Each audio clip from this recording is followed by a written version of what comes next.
ladies and gentlemen, kids of all ages. It is the Mattriarchy. Today, you'll notice my camera is off. I am having a super, super low effort day today. It's been dumb. I'm not prepared. I'm sitting here in my my room in an A shirt because it's too damn hot, and I was just underneath my refrigerator. I ain't feeling it. So I'm sorry. You'll have to look at this picture that Evie drew of me and my giant nose, and deal with that today. No live. I mean, no one watches live stream podcasts anyway. You're just putting them in the background while you play video games. So, I hope so. Play video games. Even better, if you're listening to our show and making comics, there we go. There is nothing that would make me happier to hear. Like, that's the bottom line. If we're the right kind of disengaging to allow you to pursue your passion, then that's it. Hey, Colin says, I admit it that I am drawing right now. See? Exactly, yeah. My heart is my heart is super warm and fuzzy, and it's not the gin with a twist of lime talking. That's the funny thing about that's the unspoken truth about most live streams and podcasts anyway, is how often they're just used as background noise. And it's just this open secret. Everyone knows it. But yeah. Yeah, I listen to everything that I listen to at about at 2x speed. See, I can't do that. That's so weird. I can't do it. That's part of why I quit listening to Ben Shapiro, is because he hits that. he already talks at 1.5, and so then it was like, I can't understand this, and I'm not getting anything out of it. So this is a waste of my time. Broken myself in the other direction. If I don't listen to something at 2 times speed, it just sounds like it's going so slow, like it's being like slowed down. See, I like to pause and then think about it, and so that means I have to listen to things at regular speed and then constantly pause them so I can like mull over what's being said. So I don't do the mega speed. Oh yeah. If anything, I'm listening slower. That's the only way I got through college was 2x speed. I took classes remotely, as people remember. And I had so many slow talking professors that the only way I could like function at all was speeding them up. So let's say hello to chat real fast, because again, we'll do this for you guys. We've got Colin, who's working on the 10th page of his 11th issue, which is awesome. Like I said, warms the heart. Yeah. We got Flying Saucer with the thumbs up. We got Fizz. Hey, how's it going? So tonight we have a very weird show, because are we in the back room? We actually, I tell you what, guys, the last 3 months, is this about right? I have been so distracted that we have been deciding on topics roughly 2 days in advance, unless it's one of our reviews who we've had. Don't show them where the sausage is made. We plan everything months in advance. We run a professional outfit here. This is just the exception. I gotta be honest. I gotta be who I am. But the fact of the matter is this week we talked about kind of what we were leading into ahead of time, which is tonight we're going to be discussing the Eisner nominees for the best single issue comic, right? And that doesn't mean just was out like as it could be a one shot, or it could be a story from a series. But we're looking at single issue comics. Speaking of which, I do have the Eisner's page posted up, so we can take a look at some of that together. Excellent. Let's take a look at that. However, and here's the thing that's really, really weird about it. For some reason, even though I felt to it. Let's tell me if I'm wrong. I felt that in our green room that I was pretty explicit about, like, okay, this is what we're going to do this week for reasons, but apparently nobody but you and me understood that. All right, so here's the other. Even after we were going back and forth about the comics. Rhys, here's the other open secret, right? Okay. So we just established that people play podcasts in the background, right? And we're only paying half attention. So the other open secret is the fact that in 2024, most of us are only paying about 10% attention to the group chats we're in. So I'm sorry, what? I knew exactly what was going on, but I don't even believe in the Eisners. They're like the he was principal. Canada, so. You're like the tooth fairy, he says. Or Canada. So here's the other side of it, though, and I don't see why we wouldn't be allowed to say this. Hutch read Nightwing, so he might be on later. Yeah. Hutch did read Nightwing, so if he has a chance to come on, we had Twitless brought to our attention that anybody who has made comics is eligible to be a judge for the Eisners. It's more of a judgment. It's like you can cast votes for it, right? Not like because that's true. There are voters like the Academy members, so to speak, if we're going to compare it to the Oscars, and then there are the judges that actually nominate things for the Eisners, right?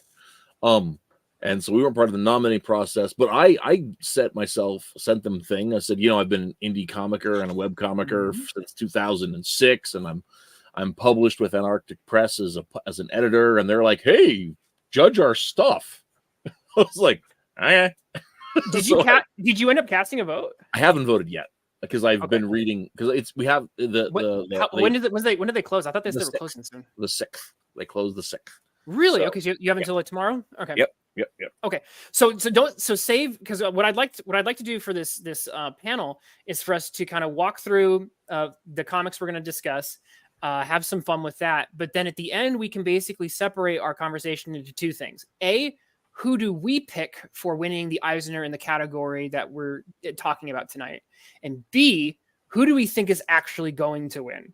Oh man, that's a hard one for me to figure out. Yeah, because I have some thoughts on. So I think that's going to be a really good way to kind of have this conversation, because there's obviously the one where I do think I know which one is going to win. I think I've... Okay, all right.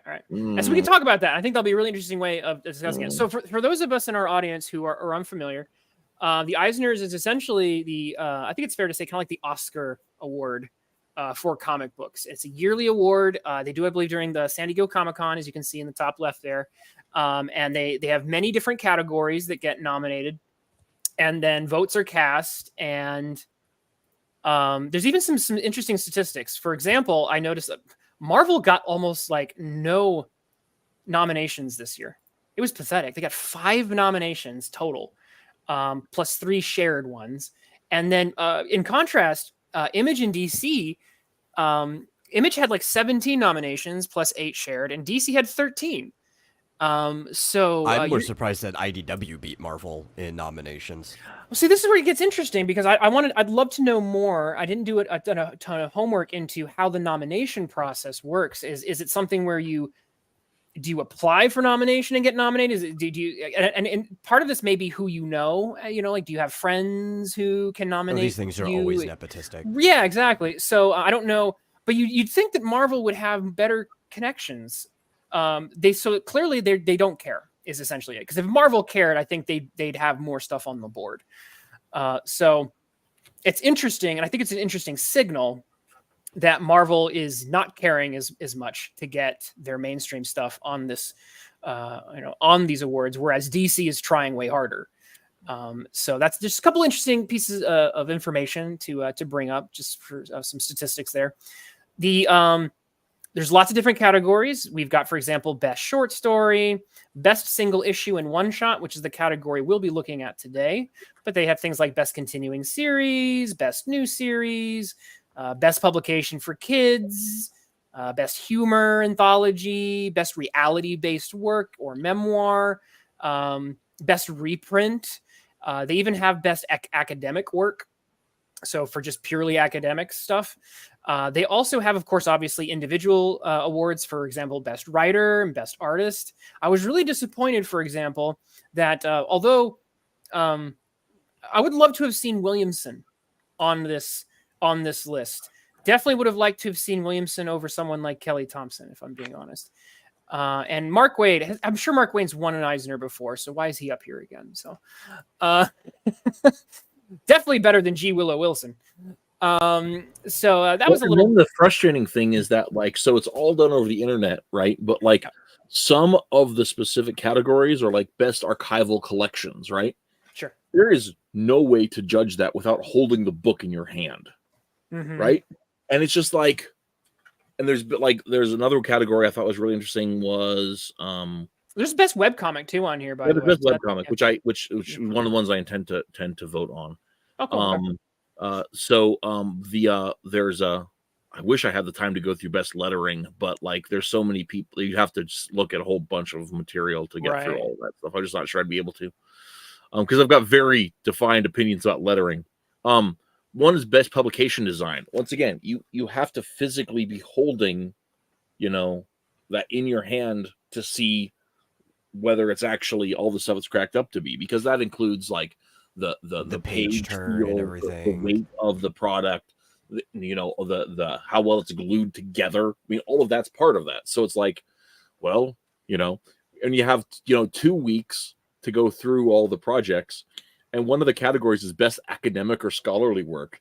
Yeah, Like, I'm not going to be able to read 6 200-page books about all these monographs you need to read. I have a real job, guys. I love it. I mean, comics is my passion, but it's definitely not what I spend. They know the tendency of most people in general is that most people form their opinions based on the blurb and the cover of whatever they see. So I think we can all agree that this is the category that deserves to get cut. The academic work? No. This one here, best comics related journalism, right? Boo, journalists. Oh yeah, I'm on a different screen. I'm looking at the vote. I'm looking at my ballot. Oh, okay.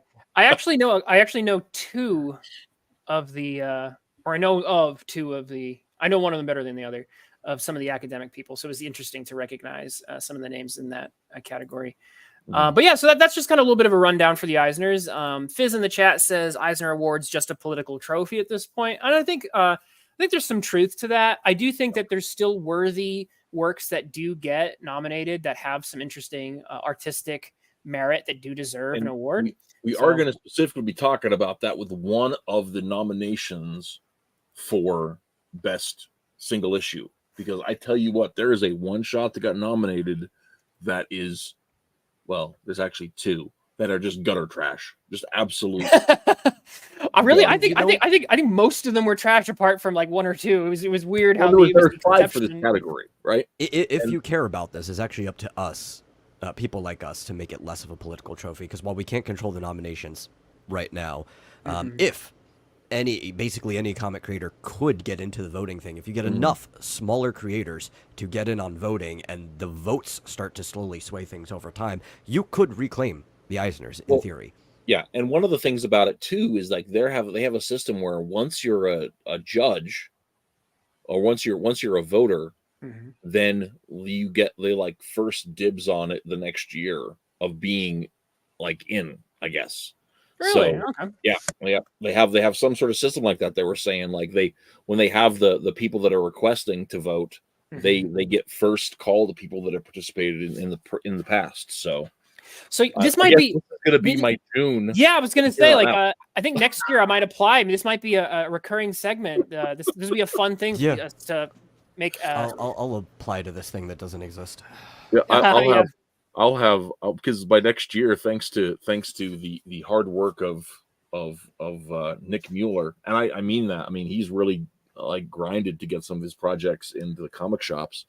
That I'm behind. I'll have at least 7, / mainstream credits as an editor. So, woohoo! So. All right, so let's Thanks, talk a Nick. little bit. Yeah. Shout out to Nick. Shout out to Nick, hardcore man. Well, let's talk a little bit about these specific works. All right, so we've got 1, 2, 3. Here we go. I got a side note. This comment from the chat. Colin says, "Yes, Twitless. One of the highlights of Omega Girl was making a journalist the villain." Darn straight. I was going to be a journalist before I decided to be homeless. Before you decided to be before you decided to be a human being. No, that was actually my life trajectory was journalism, homelessness, Walmart. That's the and homelessness. I technically am a journalist. Oh. So anyway, you're technically not alive. Yeah. you're like a virus. Okay, so let's talk about these 5 briefly. We'll give an overview very briefly before we jump into and we'll pull up some images to show you of these comics for the most part. Although one of them I can show very little because it's just porn. So we're just not gonna show a bunch of that on screen. So we just lost 2 followers. No, we're not going to look at that one. I know. We just that's why you lost. Oh, I get you. Really? Okay, is that it? Okay. Well, you can't live stream that stuff anyway, no matter what. All right. So we got so best single issue one shot. We thought this would be a good category to look at because obviously, like best continuing series would have us reading a lot more stuff. It's like easier to kind of just do a single issue or one shot. And it's important to kind of point out that one shot can follow slightly different rules. But the idea. And we can talk about this later about like what we think the proper definition of single issue or one shot should be. But let's just kind of horologist, which by Jared Lee. Go ahead. If you don't know the word horologist, it's somebody who studies time.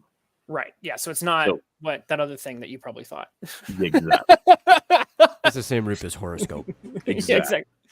So Jared Lee and Cross, the Grimm film. So if you're not familiar with that one, it's essentially a Malaysian filmmaker who wanted to, who basically created, and he's creating essentially, I think, a 4-installment kind of anthology. And Horologist is the first chapter of that anthology. And then he made a short animated film on it. And it's won, I think, a few awards. It's been making kind of the film circuit. So there's that. The difficulty with Horologist is the fact that it had an extremely limited print run. And the animated film has also not seen a wide release yet. So this thing was essentially utterly inaccessible, whether you wanted to watch it or read it. And here's one of the weirdest things about it. So in 2023, the film won the Eisner for adaptations, right? Because it was published very limitedly in Malaysia, right? And not in English. And then they made the film adaptation of it. It wins an Eisner, and they roll that into an English language release of the comic that sold like 1,000 copies, and that's it. So it is currently being reprinted right now, but in order to buy it, you have to like send this guy like a check or like a money order to this guy in Malaysia, essentially. So it's very low. It's very indie, and I do like that. I do obviously, definitely celebrate indies, but it makes this thing almost impossible to read. So I was able to find like a preview that we'll take a look at. So one, I wouldn't say it's cheating, but it might be double dipping. Why not? It's like I don't think that this one probably would have gotten nominated if it hadn't already won for the film. Hey, if you got it, flaunt it. You win an Eisner once, I get. I respect the hustle. So two of the books on here are DC books. We have Nightwing 105 by Tom Taylor and Bruno Redondo. And then we have Superman 2023 Annual, which we actually, by chance, just talked about last week by Williamson. So we won't talk much about that because we already have a whole show talking about it. We will talk about it in relationship to the theme, but not like if you want to find out about our story takes, go ahead and check out last week's show. Exactly. So the final two books are we've got an IDW and an Image book. And that's where we start really scraping the bottom of the barrel. Star Trek Day of Blood, Shax's Best Day, which is based on the series Star Trek Lower Decks, which is basically just Star Trek, the Rick and Morty edition. I've not seen the show, but I've seen enough of little advertisements and the art style. It's just Rick and Morty stuff. And then Sweet Paprika, Black, White, and Pink, which I think is technically... I think the creators are Italian, so I don't know if she does like Fumetti, but she had a 12-issue Image run, and then this one shot is an anthology that's a coda to the series. So it's basically, hey, those of you who have read my 12-issue run, this is basically supplemental afterward stuff for those of you who already kind of liked the main series. So that's kind of essentially what we're dealing with today. That were that are nominated. That one of these will take home the Eisner. So I think we should start with Horologist and save Nightwing for last. Yeah, I think that's a really good layout. Yeah, let's do that. Let me pull up what we've got from Horologist. And we can start taking a look at some stuff. So I can share all these images because this was the creator posted this a preview, but I don't know if there's meant to be any lettering or if it's just meant to be the images. So let me pull this up here. Colin, while he's talking, I'm going to address this comment. We don't have that kind of power yet.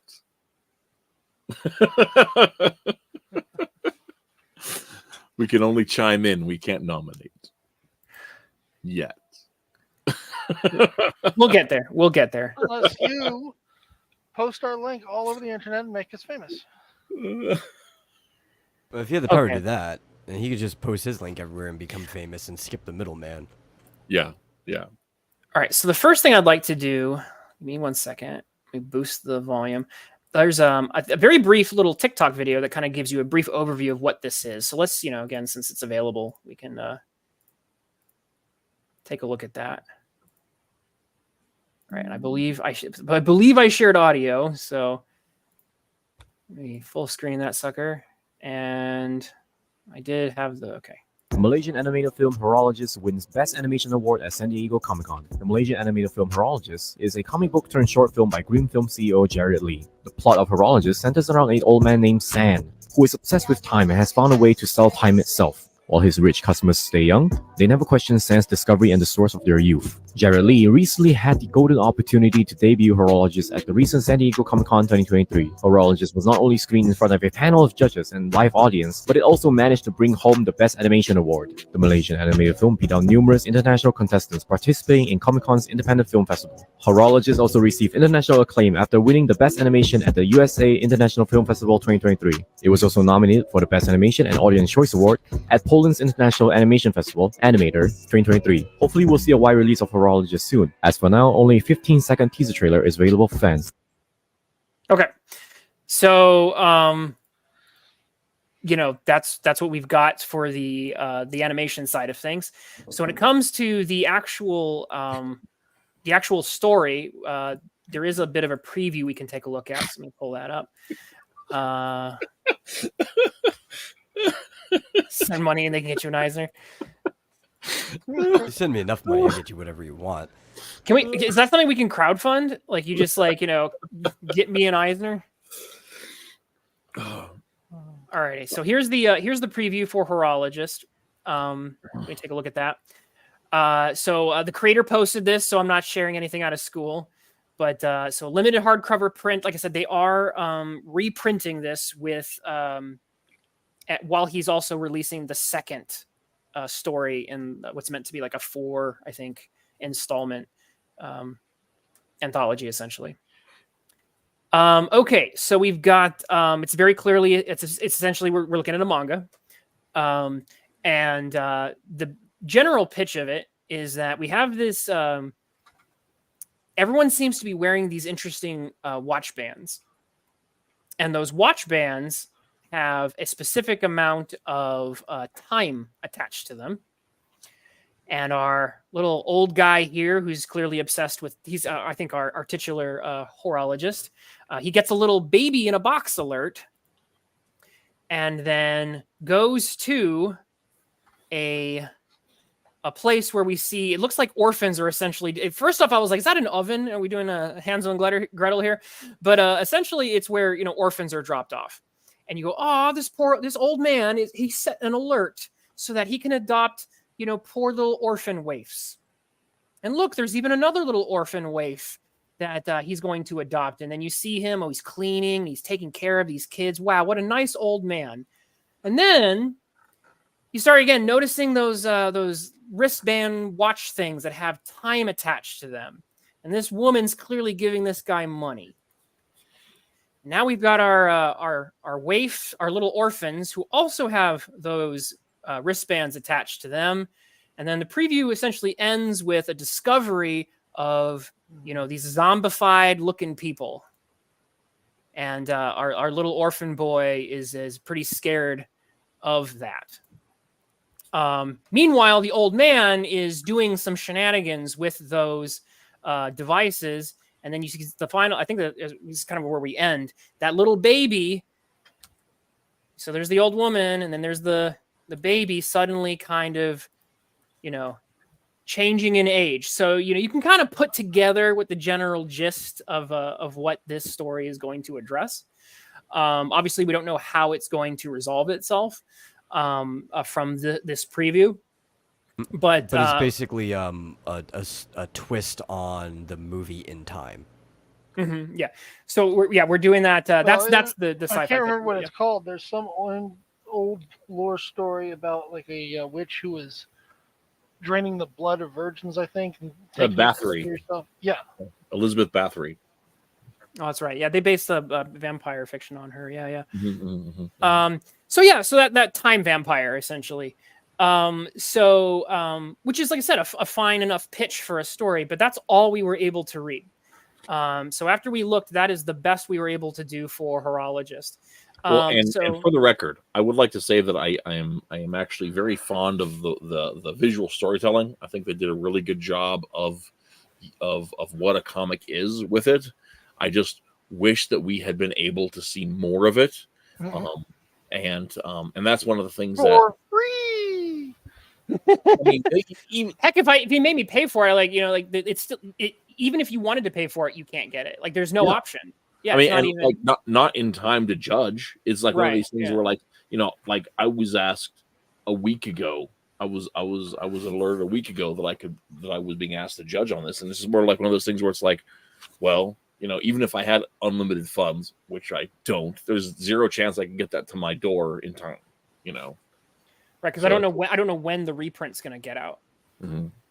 So like I said, the reprint might get in your hands, even if you ordered it early, it might get in your hands later anyway. So it's an interesting spot. I have a couple of thoughts on this.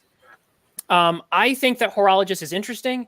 It may be, because I don't know, but it could be that if I were to read this and read the whole thing, I go, you know what? Artistically, its merits make it the winner. And that is a possibility. But I think this work is disqualified for a few reasons. Okay. Firstly, there's the accessibility issue. You can't. I don't think it's fair to give an award to a book that's so utterly inaccessible. It's like releasing a movie in 3 movie theaters and 10 people can watch it and saying it's the best and should win the award. It's like, well, it just doesn't seem to work that way in my mind. I think another reason that I am a little less inclined to want to give this an Eisner is the fact that it's a manga, and the Eisners, I think, it's a Malaysian. Which again, it still complicates this, right? Mm. Because manga it has its own, like there are manga awards, right? And if we were to open the Eisners to just manga, for example, I think that would just really break things. Yeah, you should have a category like best foreign comic. Like exactly. And there actually are. There actually are, and that's one of the things is like. And that's why I think this should be there. There's best adaptation of European material. There's best adaptation of Asian material that are already existing, that are categories. And like one of the things that's up for best e-comic is Black Sad, which is also up for best adaptation of foreign material Europe, because it was a European comic first. So my issue though is that once we start crossing the lines here too much, it waters down the award, right? If Hollywood and Bollywood are the same awards, you know what I mean? Like it complicates things. It's important for both of those to have their own separate awards. Well, I don't know. And if we were to open the awards to manga, then I don't even know if Horologist would belong on this list, because opening the field to manga would be like, there's many better ones that should be there. You see where I'm saying? Like, so this is what complicates. So to me, I'm like, okay, we need to have best adaptation or best Asian work, right? And so, but the Americans should have their own category too. And if you open it to manga, you also have to open it up to Europe. And I think between Japan and France, they just sweep everything. Mm. Yeah, and I definitely see. I can definitely see an argument. I don't for know if they that. sweep everything, but I think it would really complicate the fact that it would. I think it would water things down. I think it would create unnecessary complications when, in fact, Bond Disney already has their own mechanisms to recognize works, and manga. I know manga has awards, so I'm like, we don't need to then just colonize the Eisners. The one thing I want to go ahead and take the time to point out, though, is that the chat is really blowing you up, Twitless, about calling it manga when it's a Malaysian comic. I like what Colin Lamping here is saying, actually. Guys, I'm going to start drawing anime, but move to Malaysia just so I can say it's not anime. So yeah, it's if you won't call it, if you don't want to call it the manga, to me that's just the closest term for it. Like, cause it's not a manhwa, right? It's not Korean. It's Eastern. I'm not familiar with their own name for comics. I'm not familiar with the Malaysian term. So obviously it's done manga style. This is very much evocative of the of that Japanese house style. Right. And between the two, this is not manhwa either, right? Manhwa is very clearly they do different things. So it's much, even if it isn't technically manga and it's some other Malaysian term, this is manga. I'm sorry. It's just this is what we got. Well, and closest thing I can relate it to. How about if we just call a spade, and since we're all English speakers here, it's a comic. It's Manangam. It's a Malaysian comic. Monogam, is that the actual term, or are you being funny? Because it's, I mean, I don't know. I don't know enough about Malaysia to comment. Is it Malanga? So anyway, I mean no disrespect to Malaysia. We just don't know. We're ignorant about that. But essentially, to me, although like I said, I do see some interesting things here. I'm like, I don't think this thing's in the right category. Anyway, so whether or not it's the best, even if we can't access it, Jim made it up. Okay. So the Malaysia doesn't have their own term, as far as I know.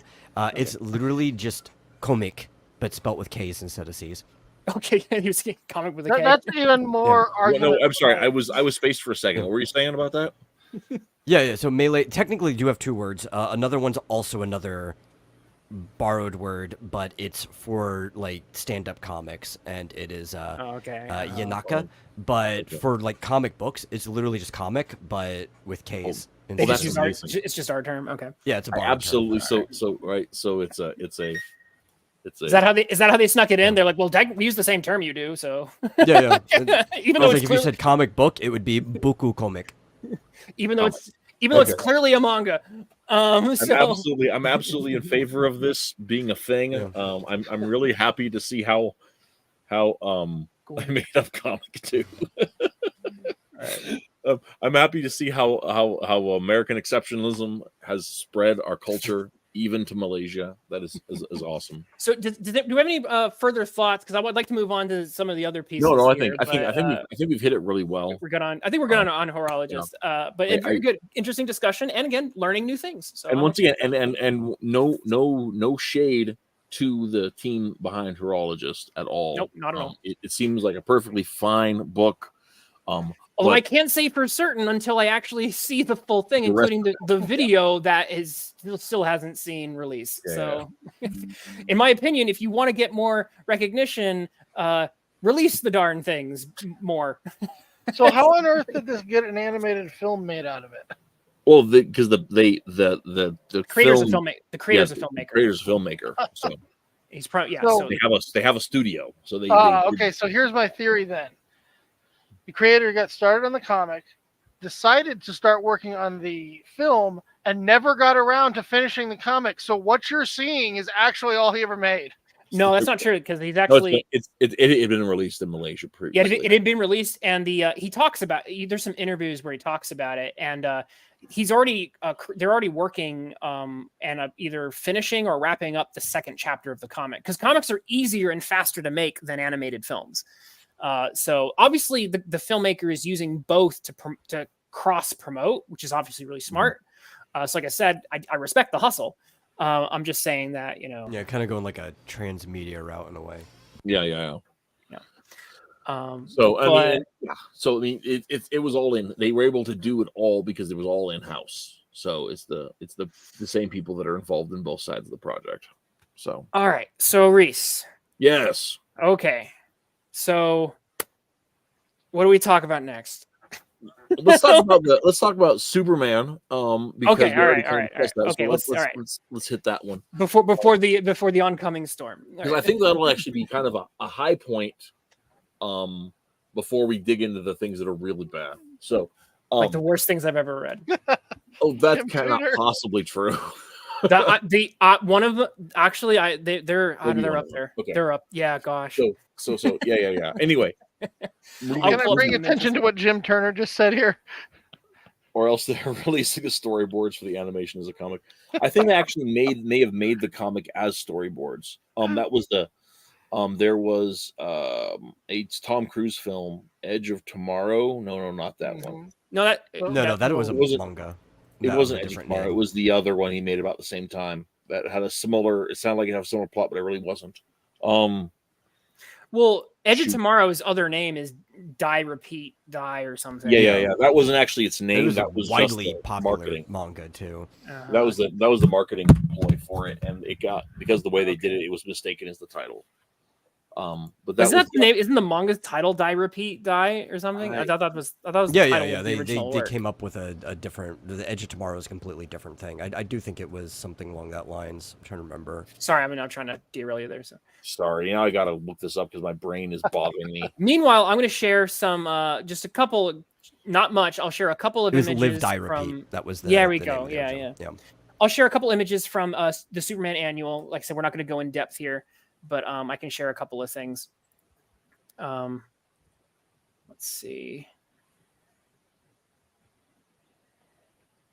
Let me share one of the highlights of that issue. So for Superman Annual 2023, the pitch of it is that it's a supplemental story, and it does a lot of slice of life of ancillary side characters to the Superman story that we're currently reading in Dawn of DC Superman. In the background, Superman is fighting a giant Toyman robot. But meanwhile, Lois Lane is basically sending out her Daily Planet staff to go out and get the scoop in person on the street. And a bunch of those characters get into different little mini adventures. So you get, like I said, a kind of interesting slice of life, but you also get to see side characters that, have, not necessarily part of the main plot, but it's like, hey, remember when Parasite showed up early on? Here's what Parasite's been up to. Remember when Livewire showed up? Here's what she's kind of been up to, and developing a bunch of side plots and things. So the slice of life bit on that. Rhys, when you have a second, you can, if you want to share my screen there, I can. Oh yeah, sorry. Give it visual aid to some people. And so in addition to that, there were some very interesting artistic choices. For example, we got this cutaway spread, which was really artistically and well done. And so it's clear that this issue, this Superman annual, does have artistic merit. I'm not going to lie that it doesn't. Is this Eisner worthy? I didn't think when I read it that it struck me as, oh my gosh, this deserves an award. So I was surprised to see that this thing had been nominated. And I think that during that stream that we did where we talked about it, I think the panel agreed that if Joshua Williamson, if Williamson deserved to be nominated, I don't know if this issue was the one. There may have been better issues to nominate. Definitely. So, even within this series, there are single issues that are better than this one. It was an for interesting action, for mystery, for character development, for lots of story reasons. I think though that the choice of like him doing this cutaway, I think this is the reason why this one got picked. It was like, oh, this is the one where I was being artsy, and it's like I'm trying to think if any of the other 12 issues he did things that were this artsy. So I don't. Maybe not. I mean, there's some of the in the Western flat throwback episode. There was some really great visuals on that, but I don't know if there's anything that was quite. When they discover the city under the city, that's some pretty cool stuff. Right, those are cool pictures, but are they doing something this art? Oh, I'm doing the cutaway and with stuff, and then this real story, the Superman's fights in the background, and it's slice of life. So I kind of, the more I think about it, the more I'm like, okay, I kind of see why you picked this one.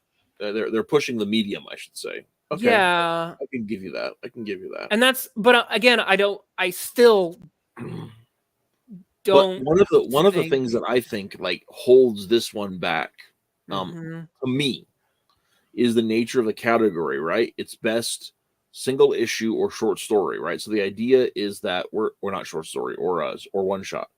So the idea is we're looking at something that sort of stands on its own, maybe a little bit.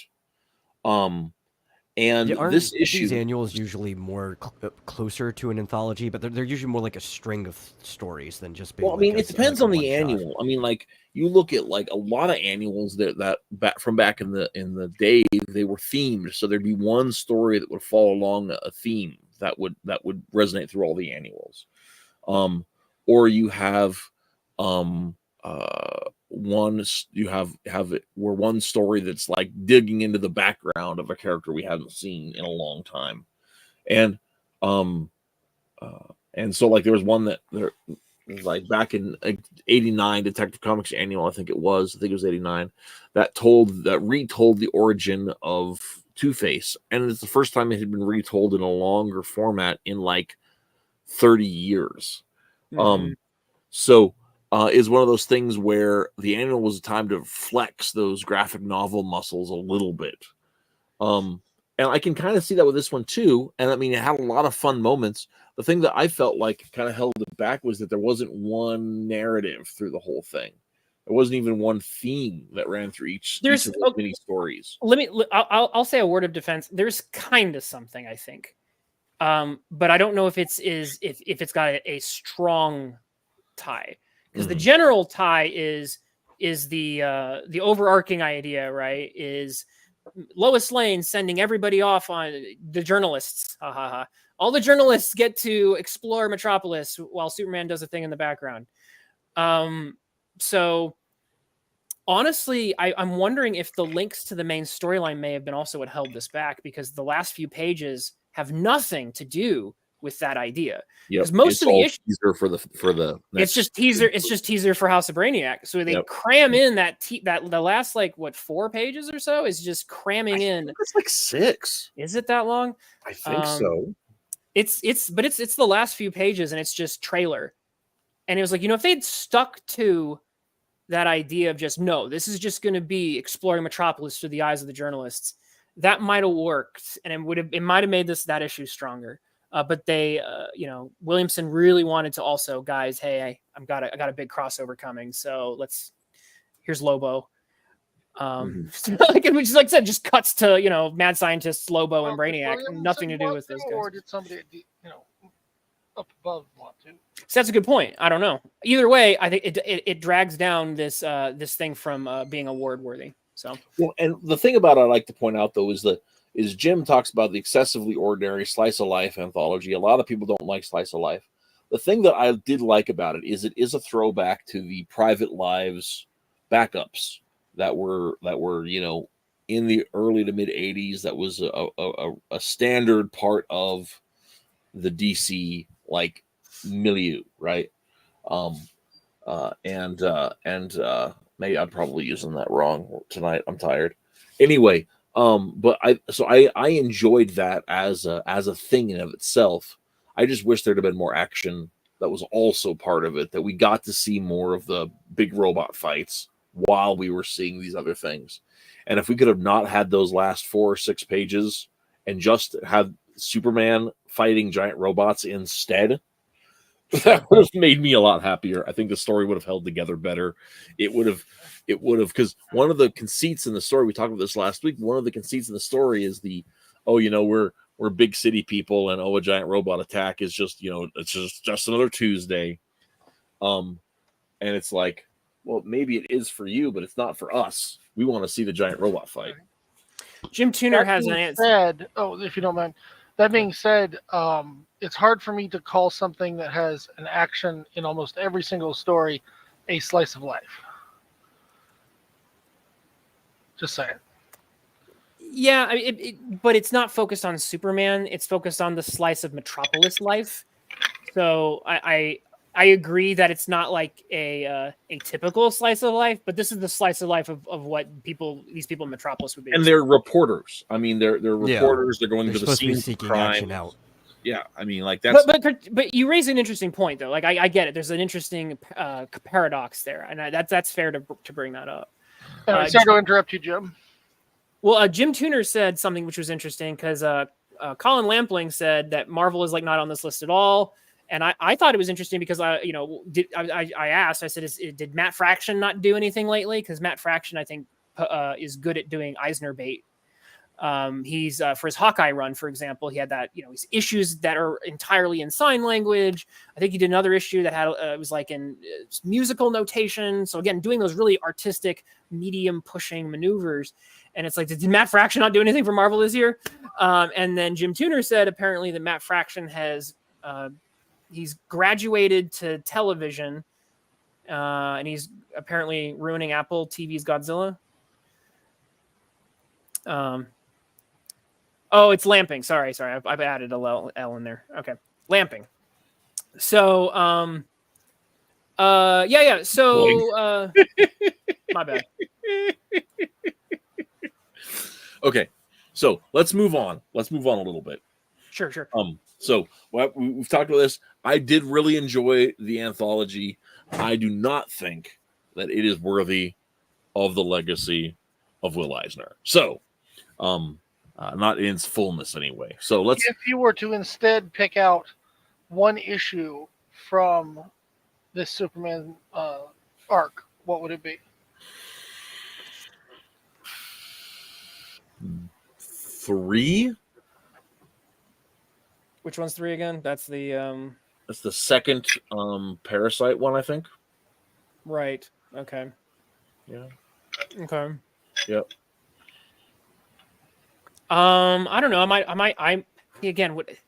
That's a hard choice because my enjoyment in terms of just fun was probably one of the chained ones. I just liked the aesthetics of that guy. Mm-hmm. In terms of like artistic merit, there's so much of that story that I still feel like we need more like time spent on that guy. I'm not even saying you're wrong. I'm just saying that like I like him, but I had can't. Fun. But in terms of artistic merit, though, it would probably have to be. It might be one of the because like Jamal Campbell's art style did a lot of like heavy lifting for like artistic stuff. So like the first issue was really strong with some of that, and then the Silver Banshee issue. Where like he's like framing panels and like Pop-Tarts and love hearts and stuff, and he's like, that's true. Some really good layout work for storytelling, I think. So maybe one of those. So that's probably to answer your question. So anyway, so we want to deal with the nudity or the cringeity. Let's talk about Sweet Paprika first, because I think this is going to be a short conversation because I can't show like almost anything. Yeah. Okay. So like I don't know. I had not heard of Sweet Paprika before this thing. A lot of the team seems to be Italian. I don't know if it had an original press release in Italy. I didn't look into it at all.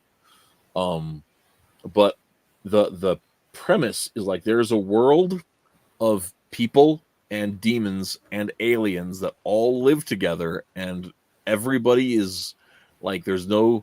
But it's the real world though, because they just talk about New it's York, just normal stuff, and it's the normal world, but just people just are either angels or demons, right? And it's like but the angels or demons doesn't have anything to do with like goodness or morality or anything. Nope. It's all random, and there doesn't seem to be, as far as I could tell, any kind of theology involved at all. It just seemed totally random and just as an excuse to draw like monsters like boinking. That seems to be the only thing that it exists for. Now the one shot is an anthology, and the anthology is not written by the gal who created, or a guy, I don't know Italian girl. name. It's a gal. It's a girl. Okay, it's not written by the girl. You can if you right? It's all guest writers and artists. Yeah. Right? I'm surprised you couldn't tell it was immediately a girl who did this, because everything in this is basically a female erotic fantasy. Like Okay, the way everything is here's the written, thing is, though, it's very it- clearly. The reason I couldn't tell is because it doesn't. To I could reading tell. it seems more. It seems more like Sex and the City, where it's actually gay dude writing things for straight chicks, right? And so that's the thing, is like Sex and the City was not written by women for women; it was written by gay dudes for women. But 50 Shades of Grey was written by a chick. Yeah, of course. It was. So this is very much 50 Shades of Grey. It seems to me, it seems more like Sex and the City than 50 Shades of Grey, because like it's about the act less than it is about the relationships that lead into that. So here's the thing, right? There is female erotica where it is about the act, but it's again framed again in very female terms. I got an image. I have the only image I'm going to share. So if you want to put that up on screen, this is all you're getting, kids. That's all I can show, because by page 1, yeah, it's the cover. Because I think by the first page, it's already into. It doesn't even take a page to get into the stuff. Oh God, no. So the basic and Rhys, you're 100% right. Panel. It's a blowjob by at least panel 3. So Rhys, you're 100% right. I don't like Hell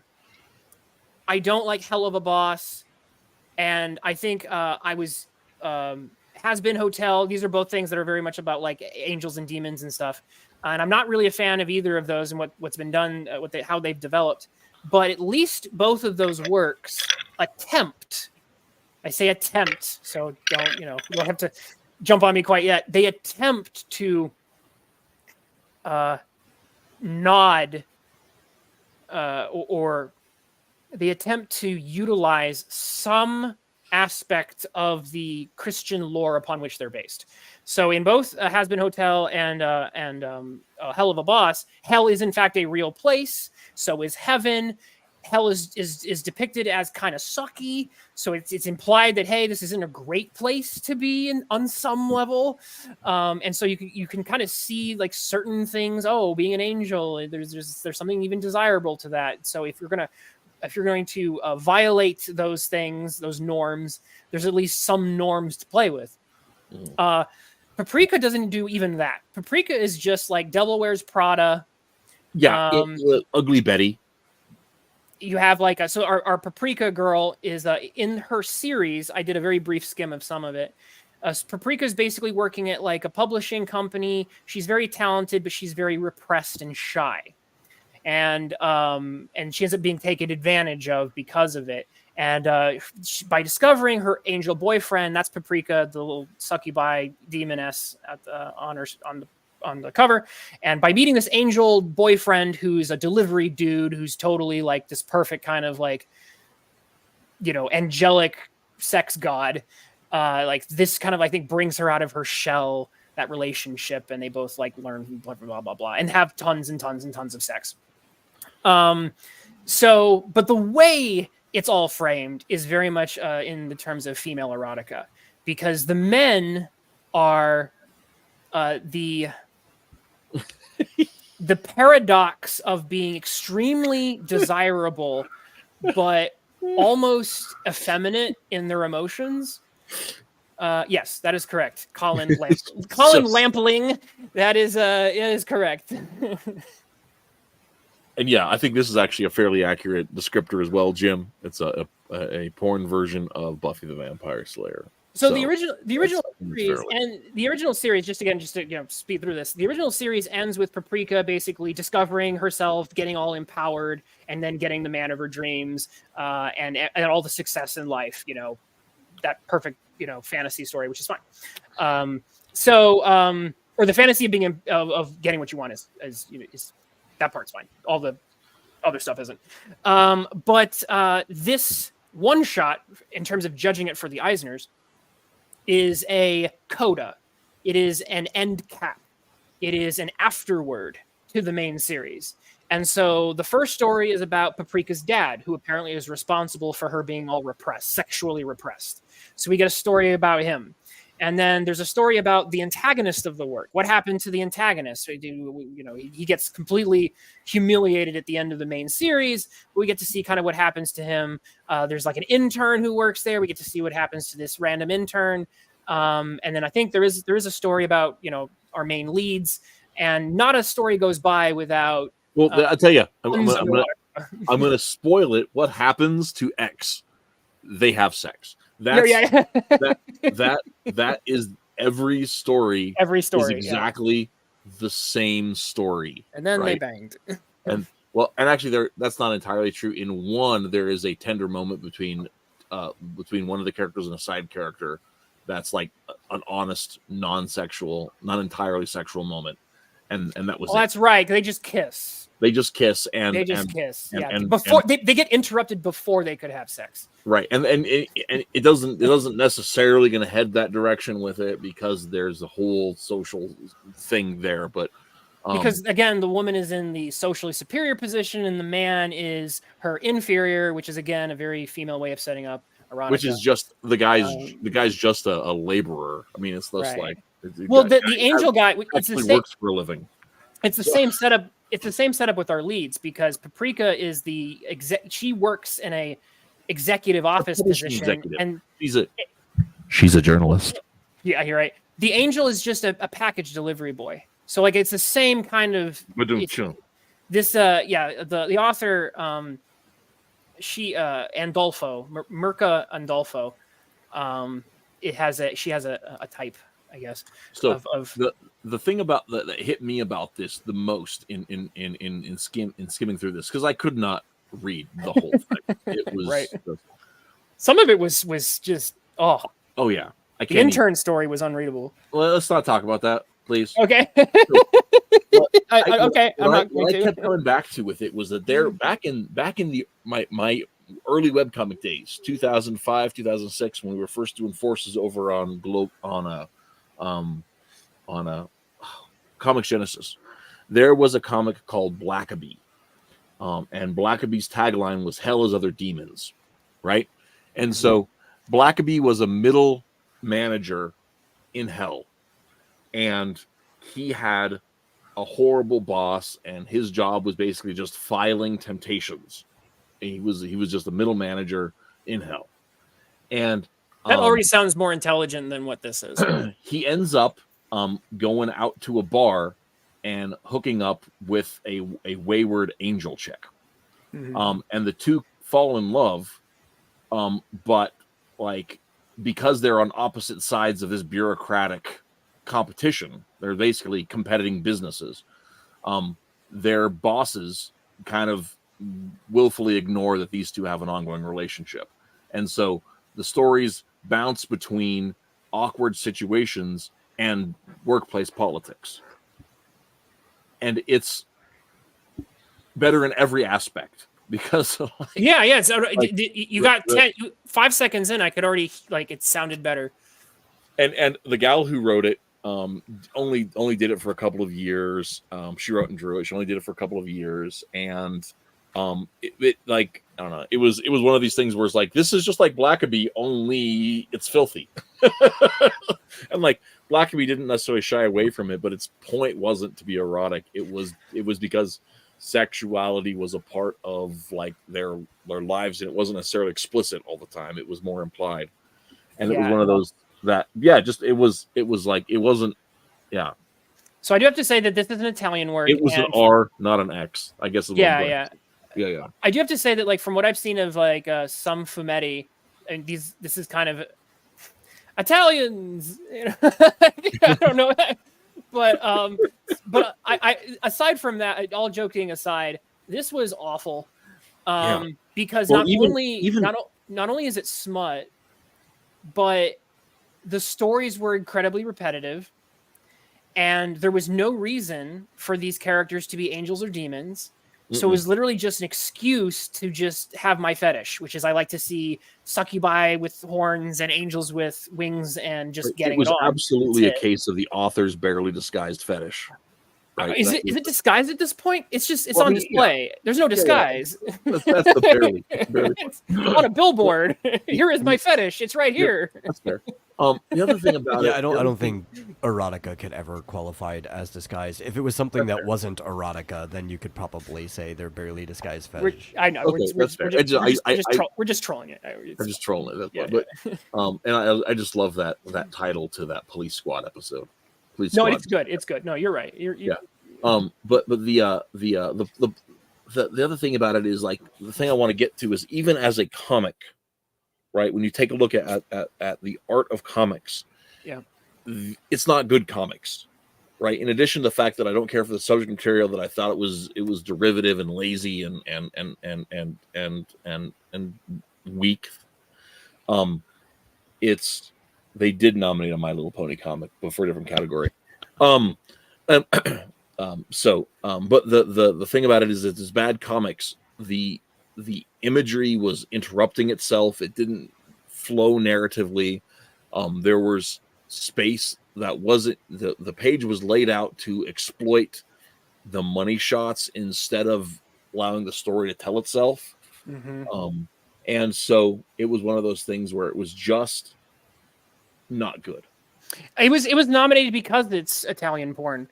And that is, I know Colin Lampling was bemoaning this, but I think there are people who are, in fact, and we've seen people in academia and in the mainstream who want to push comics in this direction. They want this to be celebrated. And there is some LGBTQIA representation in it as well, which I think is another reason why it may have been nominated, because it's not just straight characters getting it on either. So that in terms of getting your award bait, there is, being artistic, and then there's also embracing kind of the current there's certain diversity trends you can chase, and that's clearly on display here. Wait. Let me do this. I'm gonna do it like the French guy who pronounces words on YouTube, right? Oh yeah, do it. His name is pronounced Colin Lempung. What just happened? I will pronounce your name right for a $10 super chat. I'm not monetized. I know, that's the joke. That's the joke. Which is why you can see the word porn. Alrighty. So anyway, so that's honestly. Do we have anything else to say about this? There's really not else. Not honestly, much else to add. Yeah. I kind of wish I had skipped this one. Yeah. I mean, I kind of felt like I wasn't going to vote for it anyway, but I wanted to be fair because it's right. No, it's terrible. There was stuff I had to skim it because it was that bad. Yeah. Well, that's true. You did. That deserves at least one lamping. There you go. So the next one, which was not a porn comic, but every bit as offensive to anybody who's ever read a book. This one actually hurt me worse. Was okay. So you guys know, I brought this dude up like 3 weeks ago, Dinosaur Comics. Yeah. The post-ironic clip art comic that is absolutely hilarious, Dinosaur Comics. The guy behind that is a little wormy dude named Ryan North. And Ryan North has turned everything he's touched that's not Dinosaur Comics into poison for the last dozen of years. So this is where I wanted to say that I wonder if I'm not going to I think some of this is a choice. He's choosing to be this awful. But there's a small part of me that when I started writing Omega Girl, and I was so used to writing years and years, because Cartoonicus, you and I have done Super Schooled for a while, and I've written hundreds and hundreds of strips. And as I was writing Omega Girl, I had to learn a different style of writing, because writing a more serious long form narrative doesn't suit the exact same type of writing that a 4-strip webcomic gag does. And North was doing he was doing a very, strip comics, right? Weren't they like 4-panel strips or something? Yeah. Dinosaur Comics. So it was panel grid. After what we just covered, don't say strip. Right. So what I'm saying is that he and I Talking comics. We got to. right. I can say ball. I can say the ball from the ball Disney. But that works too. I'm used to the four panel cadence, and it's kind of a mindset. And so part of me, in trying to extend the maximum amount of grace to Ryan North, which I don't think he deserves, but I would say that I wonder if some of his faults, maybe not all, I wonder if some of his faults come from that webcomic mindset that he's applying in the wrong venue. Well, here's my argument with you on that, with this project specifically, is I appreciate your charity. You've always been more charitable than me. You've got this desire to balance things and to find rectification and to find fellowship. But I'm telling you, the amount of historical ignorance on display in this comic is unbelievable.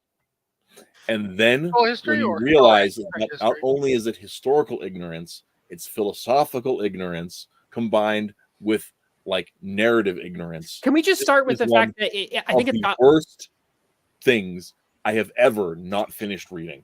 I finished it. But can I add to that I think one thing that really violated my scruples was it's a level of purposeful Star Trek ignorance.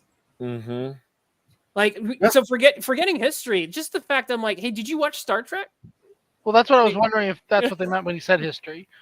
Oh, okay. I'm talking actual world history. Actual world history. I'm talking about the fact that, like, hey, did you watch Captain Kirk? Did you actually watch like Ryan North, like is like this little millennial dude who, you know, learned about history in school, but obviously decided that feeling good about himself is more important than actually like understanding the world around him. Well, is it possible? Has anyone here actually watched Lower Decks, and is it possible that that's all he's watched? So, I don't think he's probably watched any of it. I'm going to zoom in here. Can anyone tell me? I don't hate myself that much. Chat. Look at this credits page and tell me what you recognize as an instant problem. Metal caught it. Yeah, but I was also spoiled from the group chat. That's true. I knew what I was looking for. Yeah. Chat. What do you see on the credits page? I'll give you guys 30 seconds to catch up and tell me the problem. Colin caught it. Yep. Yes. So I have to ask before we get into this. Jim's got a comment. Zap Brannigan. Who is Zap Brannigan? I don't even know. From Futurama, he was their kind of Captain Kirk mock character who was in charge of like the Earth Federation Force thing. Okay, I think I may.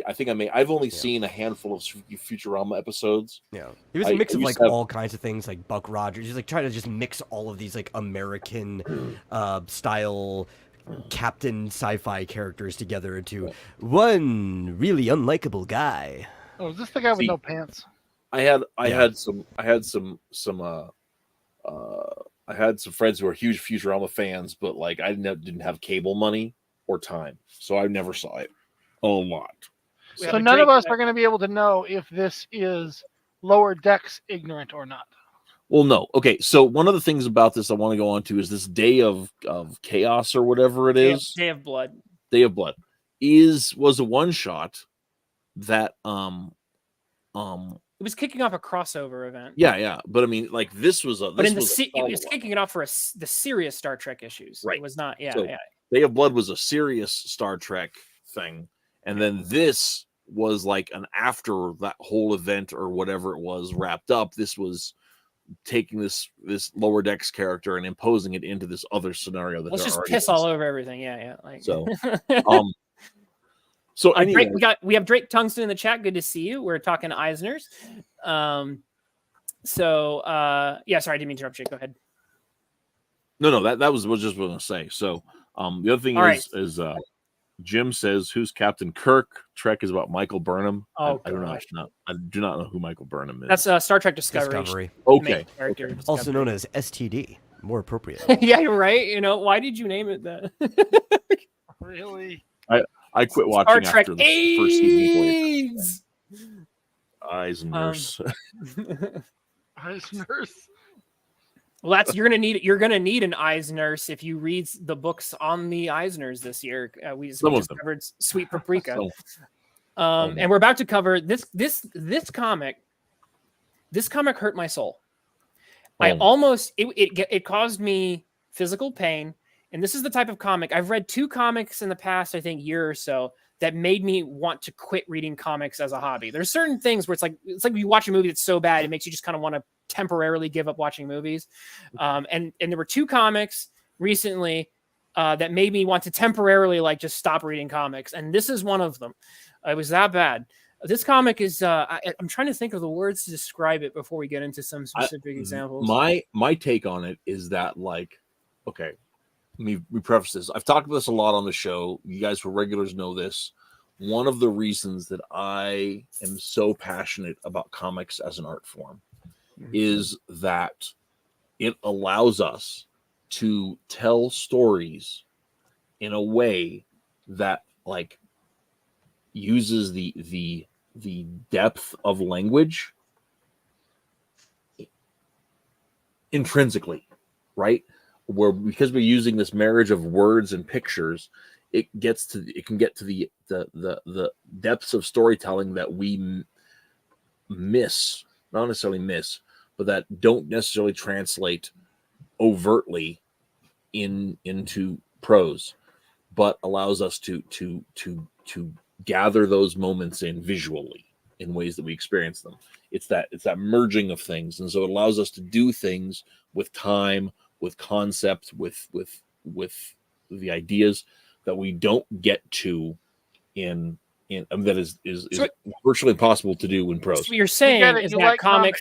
You're saying that I think what you're getting at, I think if I can reword that in my own words, is that comics. What's neat about comics is that they're greater than the sum of their parts. Exactly. Whereas this installment was less than the sum of its parts. Right. Glaringly so. The drawings in this comic are barely illustrations of the story that's going on. Right. It's less literate than storybook art. I was gonna say the word literacy here was purposefully it was almost functionally, I wouldn't say illiterate, but it was undermining literacy, and that was painful to experience. It was I'm going to take this medium. Make a new word for it. We'll call it abliterate. Yeah. So can we get a shot of dinosaurs up here for a second? Because if I recall, that comic's basically just a lot of, what I would otherwise call clip art. It is clip art, yeah. Right, with the dialogue being the main material of the story. Right. Well, so it's right? millennial post ironic cringe, right? Right. And so it sounds appropriate that it might just be this guy does not actually know how to draw comics. Well, he doesn't draw it. No, he's not drawing it. He's just writing it. Yes, just writing it. I actually think that the artwork had a couple of decent spots, but I'm talking about there were 2 panels where they did something stylistic where I was like, that's nice. But the assault on literacy, to be deliberately, and I'll show examples of this in a second, guys. So we'll get into this. And also for further note, in case people haven't picked up on it, Ryan North is the guy behind the Invincible Squirrel Girl comic. Unbeatable Squirrel Girl. Right, Thank you. So that's also the same bailiwick we're dealing with here. Right. That same brand of intentionally ugly, post-ironic kind of stuff. The assault on literacy in order to claim moral and ironic superiority over the audience was an insult to literacy of this comic is an insult. That's I think that's the word I'm going to settle on. This comic is an insult to you, and it's an insult no matter who you are. And so let's stop burying the lead here. Let's show some examples, because once you've seen a handful of pages, you've seen them all, because Ryan North basically takes one bit and he runs the entire one shot with it, and Okay, doesn't really it's at least- change anything about his and it's a- formula. The whole story repeats Forbid at anyone least. forget it. The story repeats at least 5 times. That's the thing that's so Yeah, frustrating. everything, every vignette. It's a series of vignettes, and every vignette is exactly the same. I don't think there's almost any difference in how he resolves the vignette, and then he just repeats the same joke as he's doing those vignettes, and that's it. And it's like, we need this to be 48 pages, so it's the same page count as the other Day of Blood. Okay, that's cool, right? Or something like that. I don't even know. All right, so here we go. I'm just going to skip to here. And this page has actually gotten some meme. I think this one has made the rounds. But this is basically the comic.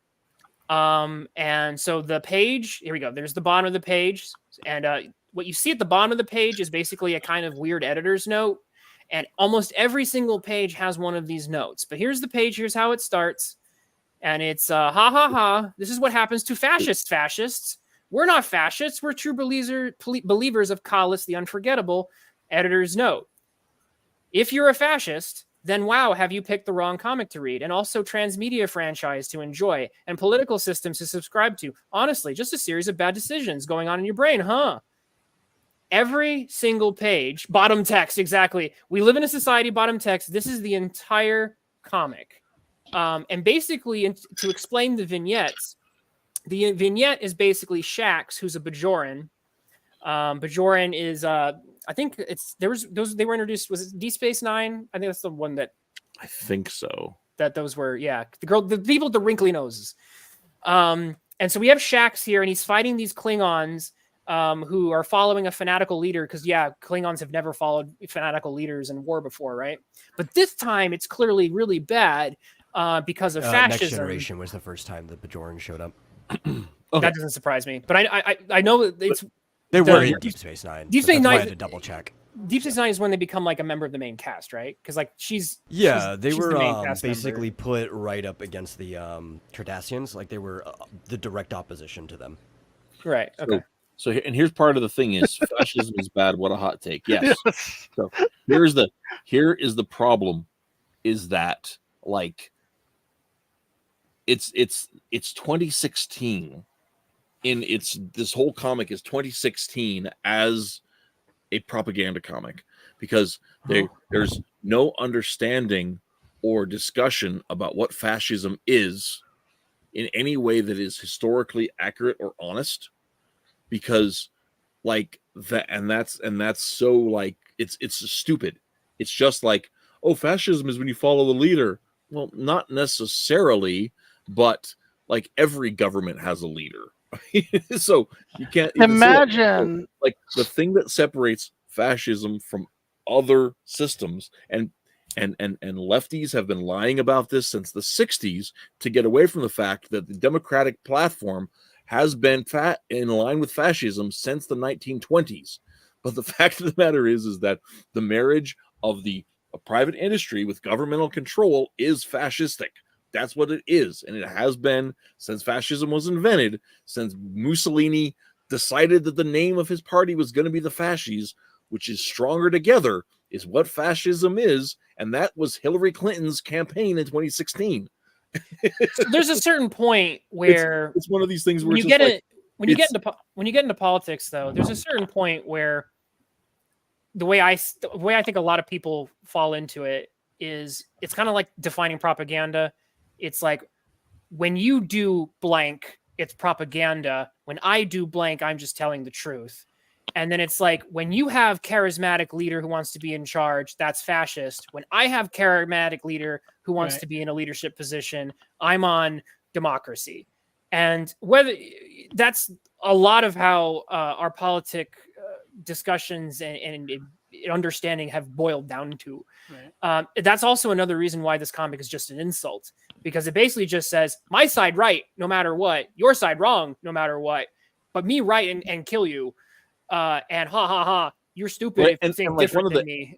There was a moment in the story where one of the Klingons is saying we're not fascistic, and then the guy's response was, yeah, then why do you have to use violence to enact your will, and then bashes him in the head. So it's like, I mean, is that supposed to be the joke? No, I don't. It's not played. It's not played. It's not played that way. No, it's like the whole thing is like a revenge fantasy. It's Exactly. literally 2016 Yeah. as a comic. Collis is clearly a stand-in for Trump in Ryan North's mind. Because everything has to go back to Trump. So let me boil down the vignettes though. So the vignette, so you don't have to really read the comic, is that you'll have a character who will basically go, haha, I have the high ground on you, Shax. You just have a pipe, or you are outgunned in some fashion. And then Shax will just do something that is, he thinks is kind of clever, and then haha, no, actually I have the upper hand, and then you're a fascist. And that's basically the entire thing. And then Ryan North will say, later on, he'll think of a really great one-liner that would have fit here. Right. Now, repeat that same vignette for like 48 pages or something, however long this thing is. So just keep repeating that exact same thing, and that's the entire comic.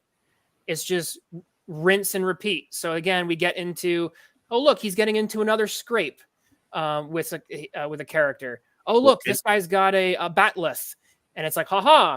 But no, actually, I turned the tables on you. And then again, more catchphrase crap, editor's note on the bottom text.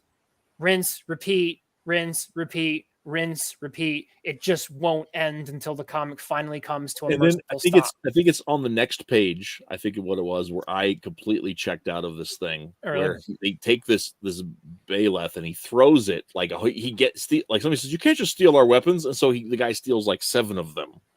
And then he runs up, and there's one guy who's like, I have the high ground kind of moment.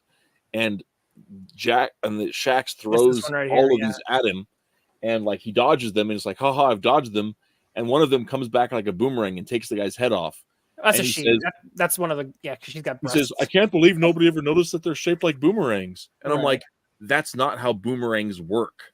Ryan North, listen, did you spend all of your time in the house because no one in your neighborhood would play with you when you were a kid? Is that what's going on? Do you just need some friends, buddy? It was such stupidity that I'm just like, dude, go out there and play Frisbee with some people. Go get a dog. Do something. So whatever you do, North, stop writing comics. Well, so go ahead. Is that if this is this kind of like, it's 2024, right? We've got this big, strong, gritty white guy who loves to fight, being the one to do all this.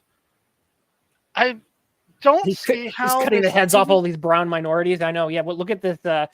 Like, how is this not supposed to be like making fun of him and making him the butt of the joke? Because they're fascists. That's his excuse. Because here's the thing, Cartoonicus.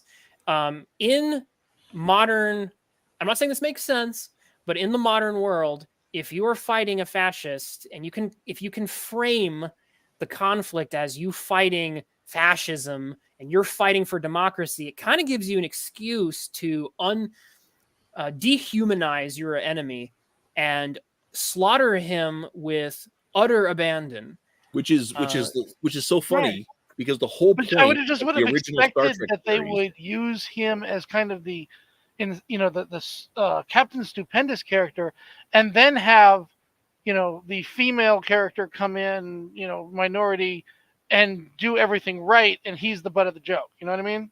Yeah. So that's a level of nuance that's above Ryan North's ability.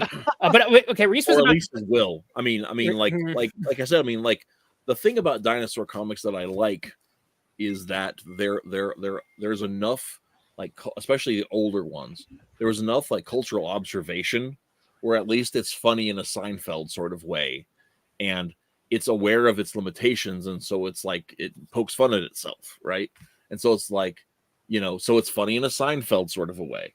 But like this is just right. I keep expecting them to try to turn it around somehow. They don't. Like, I've literally again, seen, weird. a few pages where like he gets into the teleporter bay, and he just starts teleporting people's body parts away, and then saying, well, you'd better get to your medical bay before you bleed out. Dude, if somebody's arm goes missing, you're going to bleed out in a matter of minutes. like probably less than that. I was gonna say, is there any, if you get both your arms removed, I'm pretty. Yeah, We're you talking got like huge seconds, arteries that right? go through your armpits. Yeah, you're It's done. supposed to be a Bye. silly comic cartoon thing anyway, but Yeah, it's just so. But this isn't like which even lightsabers wouldn't work properly because the amount of time you'd have to heat to actually seal a wound shut that way. But it's not like there's heat. It's just taken away, so the blood should just be gushing out immediately. Honestly, there's nothing sealing the wound shut. Actually, wait. I'm trying to think back to when they had. are we really going to get into a Star Trek conversation here? When they have because they do transporter accidents. What happens when you do a transporter accident? Normally, it's like it's pretty bad. Yeah, I mean, I'm trying to remember.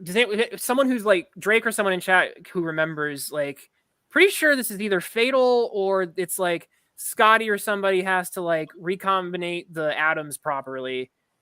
It doesn't just lop limbs off. But like setting that aside, I think that getting away from like, lore nitpicks, I think the thing that turned my stomach, and I'll scroll back to a panel that I just found to be just awful. Again, when we're beheading people. And it's just, what about this is even what I would call a fair parody? Because Lower Decks is a parody of Star Trek, and that's we get that. But parody doesn't mean that you're allowed to do anything you want to a property. Right. So how is this even a fair parody of what Star Trek is meant to be? Because Star Trek was meant to be a piece of humanistic, enlightened science fiction kind of pro-America propaganda.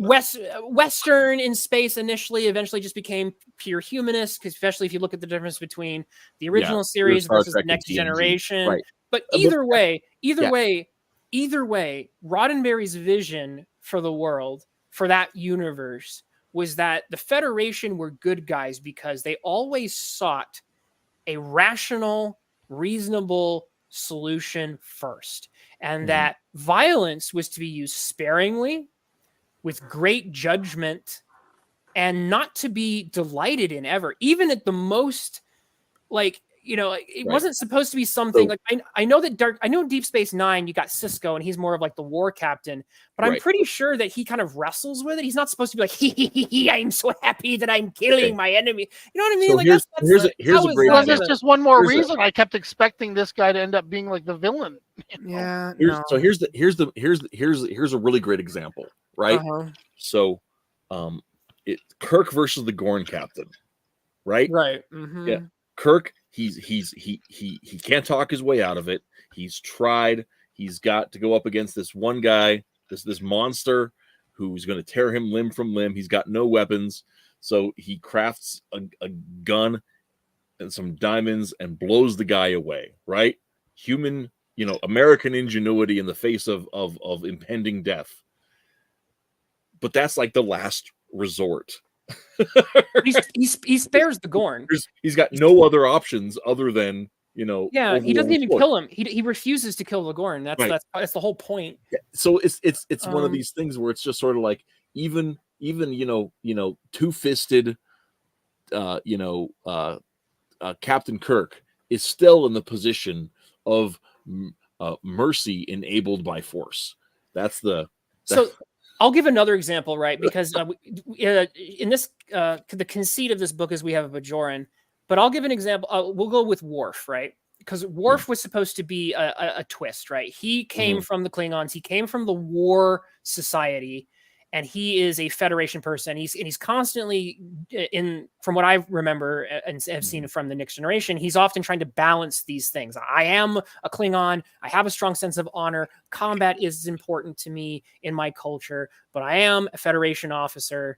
And so like he's balancing these sides. Worf does not come across like this. Worf is a Klingon, and Worf is not like he fascist. Hey, just cut your heads off. Like it's, do you know what I mean? Like it's just even the most tough and more warlike member of the Next Generation Enterprise is more circumspect. Right. Worf is smarter than this. He's more And all the Klingons here are presented as one-dimensional idiots to be disposed of. It's like I said, this comic is an insult. Mhm. Drake Tungsten says, yeah, they become like brothers after that or something. Fizz says an actual Star Trek parody would have them be stupidly pacifistic. Star Trek isn't the Borderlands. And Jim says that it's not a parody because that's not a parody of any original work. Mhm.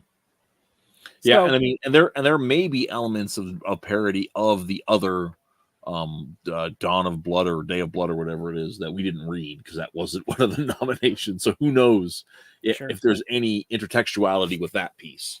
But like I said, the problem is we don't know what the cartoon is actually like. Yeah. I've seen a couple promos for it. It's Rick and Morty. It's degenerate. It's like they're having sex underneath like the transporter. But it really is this. It really is Rick and Morty. That doesn't tell us how they solve their problems. No. This guy upwards. That's how they solve their problems. This guy is a character in the show, and I think he's consistent. Right, and I would totally expect that just by the look of this character that he's supposed to be the goofball idiot captain who messes everything up, just like we have with Captain Stupendous. And the main characters are, at least slightly more competent, right? I don't think that's in the show. He gets a heroic sacrifice. They resurrect him. He makes comments about fascists. So, yeah, I think for the premise of the show too, the people who actually work on the bridge are supposed to be competent. All the incompetent people, they're basically like the warehouse workers in the lower deck, and you're right. looking at the people that are just like shoved down there. Do you think that's the idea? That this guy is supposed to be the guy who makes them all look bad by comparison? No, he's still, I think, a bad A.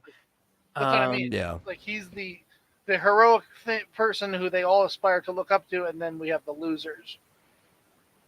More or less. That's what I've gotten from the premise, is that he actually is supposed to be good at his job from the perspective of the people writing the show. I don't know enough, so I'm only going to judge the comic.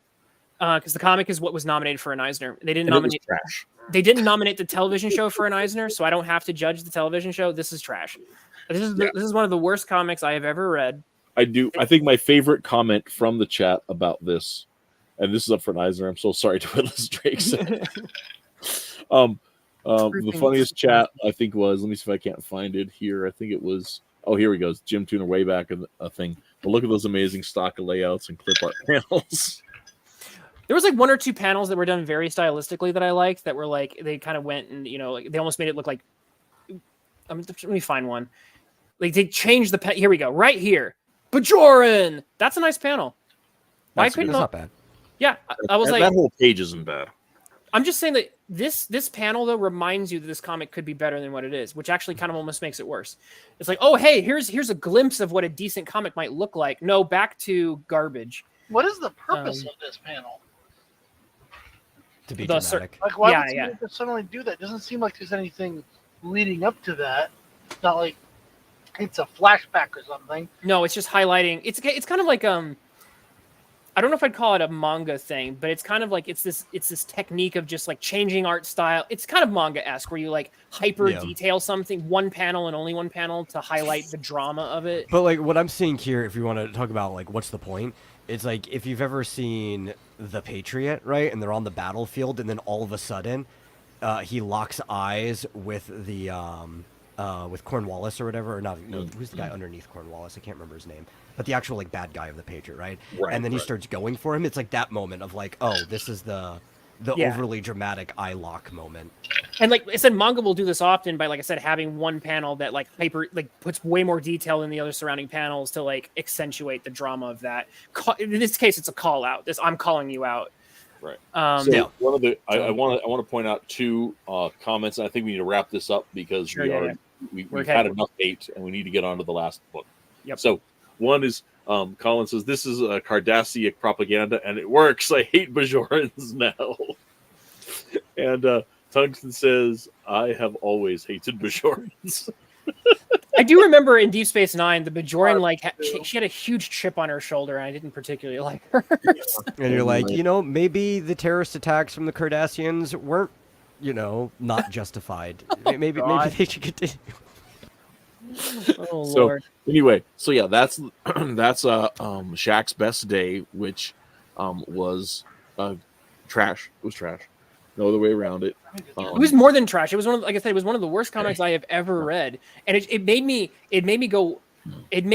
think that the Eisners had been somewhat invalidated, that this got so far as to get a nomination. You know what I mean? It wasn't just someone said, "Hey, I think this got a full-fledged." It is getting votes potentially. Yeah. Sweet mercy. I could fart out a comic better than what you just showed me. I think you have. Yeah, exactly. You probably have.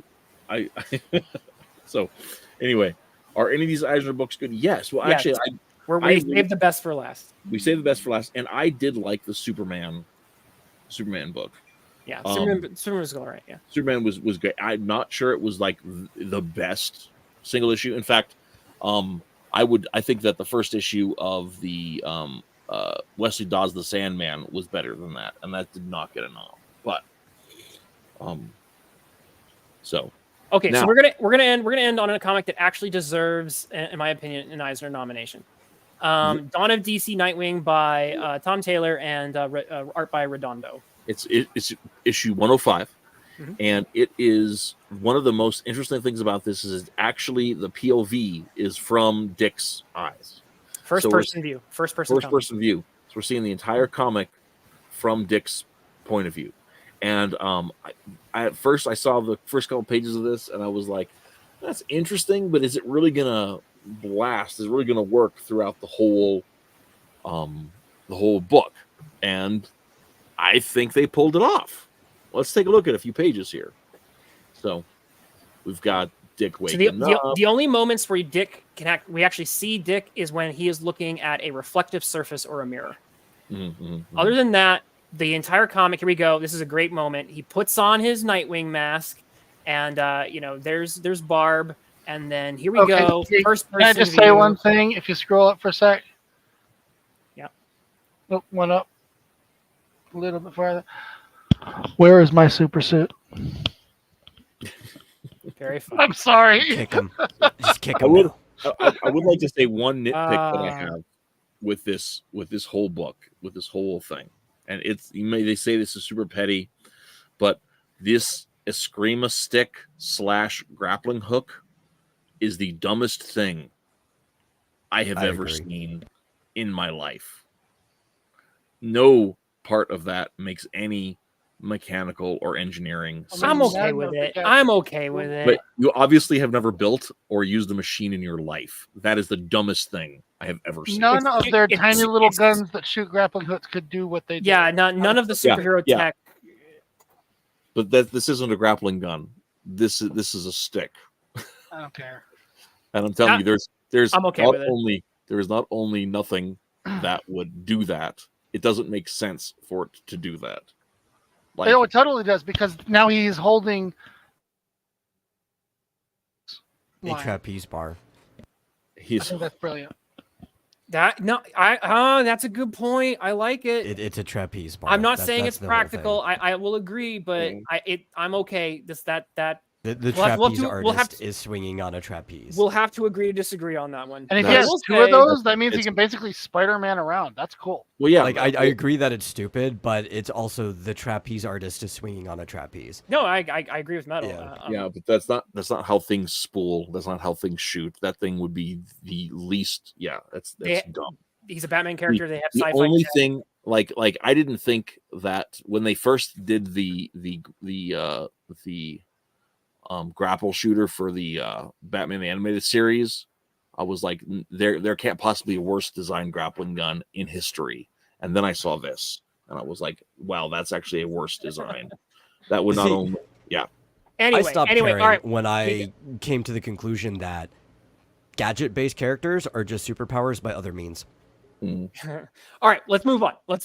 So the conceit of this book is, again, we're getting that first person shot.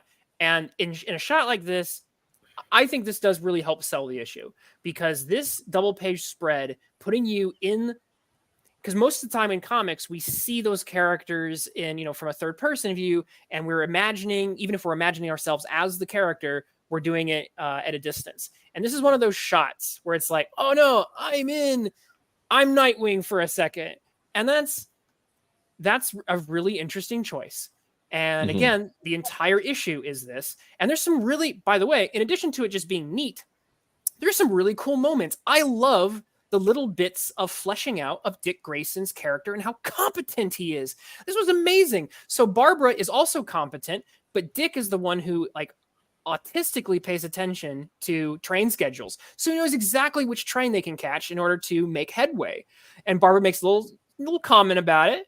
And Dick's like, nope, this is the efficient way of doing things. Barbara slips and he catches her. And she's like, hey, nice catch. They're working together, all in first person. They have a good dynamic with each other. Both characters are not like, we don't have like Barbara, like, emasculating Dick Grayson. I was like, there is ribbing, like pleasant couple ribbing. Yeah. I was like, oh, that, which is super irritating to me because like Tom Taylor is writing these pair of characters really, really well. Yeah. And he does not write all of the characters in this issue as well. There are a couple of characters that are just like stupid ciphers that there's like no weight to. But these characters are written really, really well. And it's one of those things where like you can tell the pages that he spent time thinking about and the pages that he crapped out. So let me go over another excellent moment. So they're chasing Aliki Marceau, and they're like the Marceau twins. And the basic pitch of this story is that the Marceau twins have stolen something, and Nightwing and Barbara are on the case. And then they discover actually who they thought were the good guys and bad guys. It gets more complicated, we'll say. But there's a really great shot here where Barbara is throwing something to catch their target. And she throws like handcuffs to perfectly catch. And so it's like, hey, this thief is good, but we're better. And it's just, I don't know. This is the type of thing that makes you fall in love with superhero comics again. So this made up for the this helped soothe the wound of Star Trek, which made me want to quit reading comics. Because it was like, because when she throws the handcuffs, the bat cuffs, and they perfectly catch her, it's like, oh yeah. That's why I read these things. So, and then there's still got some nice banter. All the characters seem to be written in character. They're not being like torn down. Again, it's like I'm remembering why I like this stuff. And again, for the first few pages, I was asking myself, is this just an excuse to look at Barbara's butt the whole time? No, you can look at her chest as well. Yeah. So there's another couple really great shots, like you said, where here's another, I got to point this one out. So because we're in first person view, we get this setup where we're on the train, and because we're in first person mode talking to Barbara, because we're Dick Grayson, we can see something coming straight at us like a missile. So again, if you're going to do first person, you got to do something like a nice setup. Like you got to use the camera in a way like this. So Tom Taylor put some thought into, and Redondo put thought into, I think that's some of Redondo's best work. Redondo did some work for Superman that I did not like as much. I think this is much better. But yeah, the first person allows you to have like a setup like this, where it's like, no, the missile came at me, it's coming at my face, and now I'm like falling through the air. So I like this spread because up till now it kind of just read like a webtoon. That's a good point. Yeah, I can see that. That's fair. And there might be some influence from that. I liked this comic a lot. Even the part that I'm assuming that Rhys dislikes, I thought I was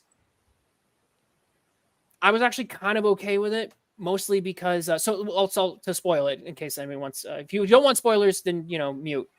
But the setup here is that our thieves were stealing a vaccine.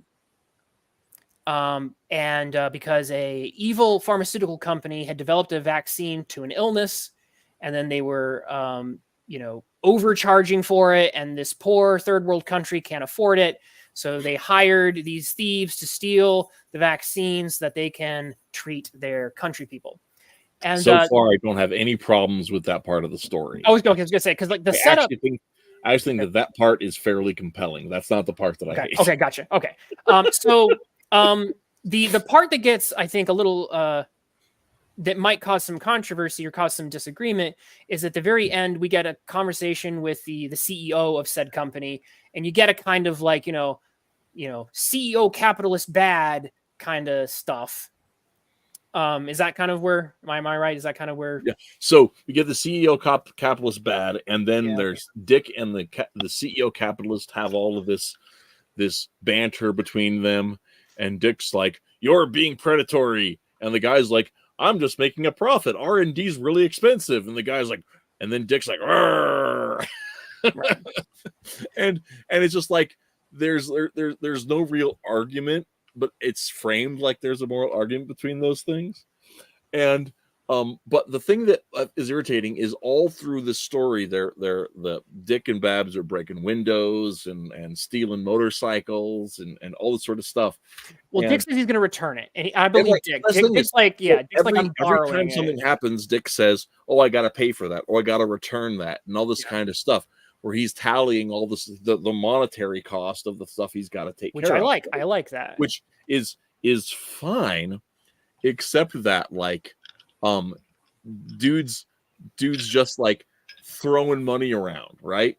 And so then he gets the capitalist is like, "Dude, I'm covering my bottom line," and Dick's like, "Oh, I don't think you're being a greedy capitalist." And I'm like, how do you think you can afford to buy motorcycles and new windows for things without making a profit, dude? It's just like Tom Taylor doesn't have the faintest idea about how you have money to fix things. I think that conversation. And so then after this thing, you have the whole conversation, and he and Babs escape. And there's more that goes into that too. But he says we've got to make sure we get those researchers and the scientists that developed this their money because they earned it. And I'm like, what did you? So I think that conversation. I kind of see where you're going with that. I will say this: even that part didn't bother me so much because Tom Taylor, listen, go read economics in one lesson. Just do it. The basic pitch, just do it, man. Regardless, the basic pitch of it, I was okay with, because the basic pitch of the idea of if the nuances of the writing needs to be reworked, I can maybe accept that. But I will say that the general pitch of it, which is, we have an exploitative pharmaceutical company, and it's like, well, that's just real life. Like we all know how exploitative the pharmaceutical companies are. So like I'm fine with that pitch. That's fine.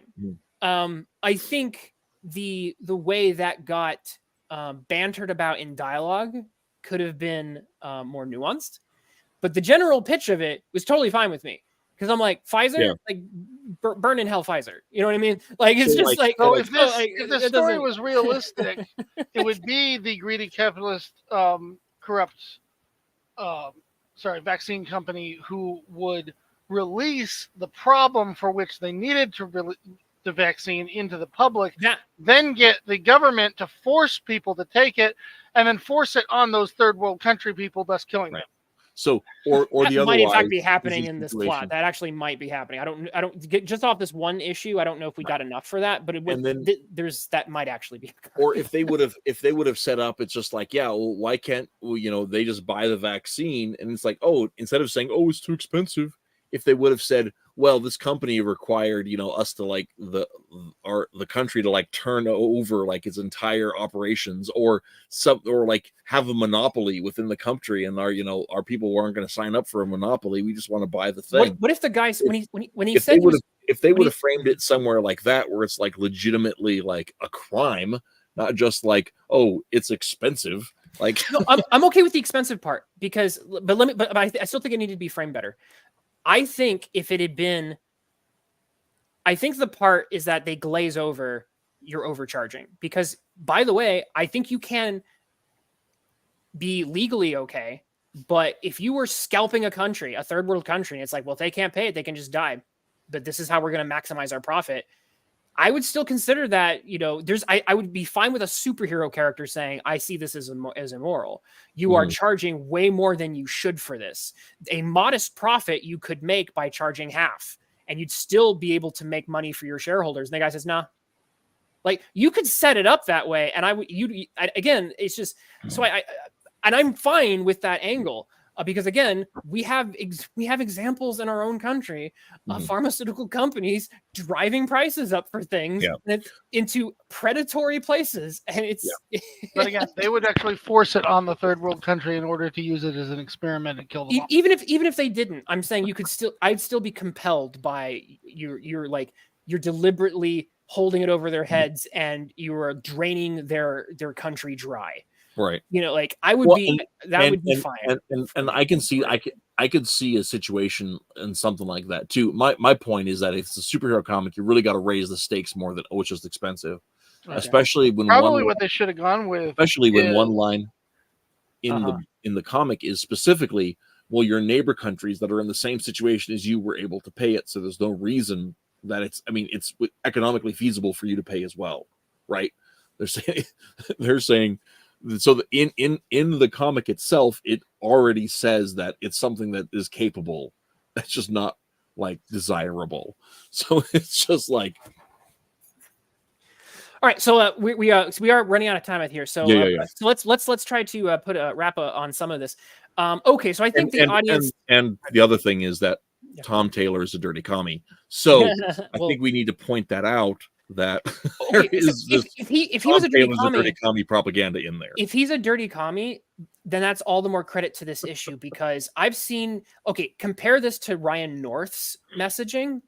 Yeah, and this is infinitely more like palatable to me, because I'm okay with a superhero character who sees it this way. Even if I disagree with him, I'm like, I could see how a sanctimonious superhero I don't know. At the end of the day, it really didn't bug me that much. I've seen so much more obnoxious things.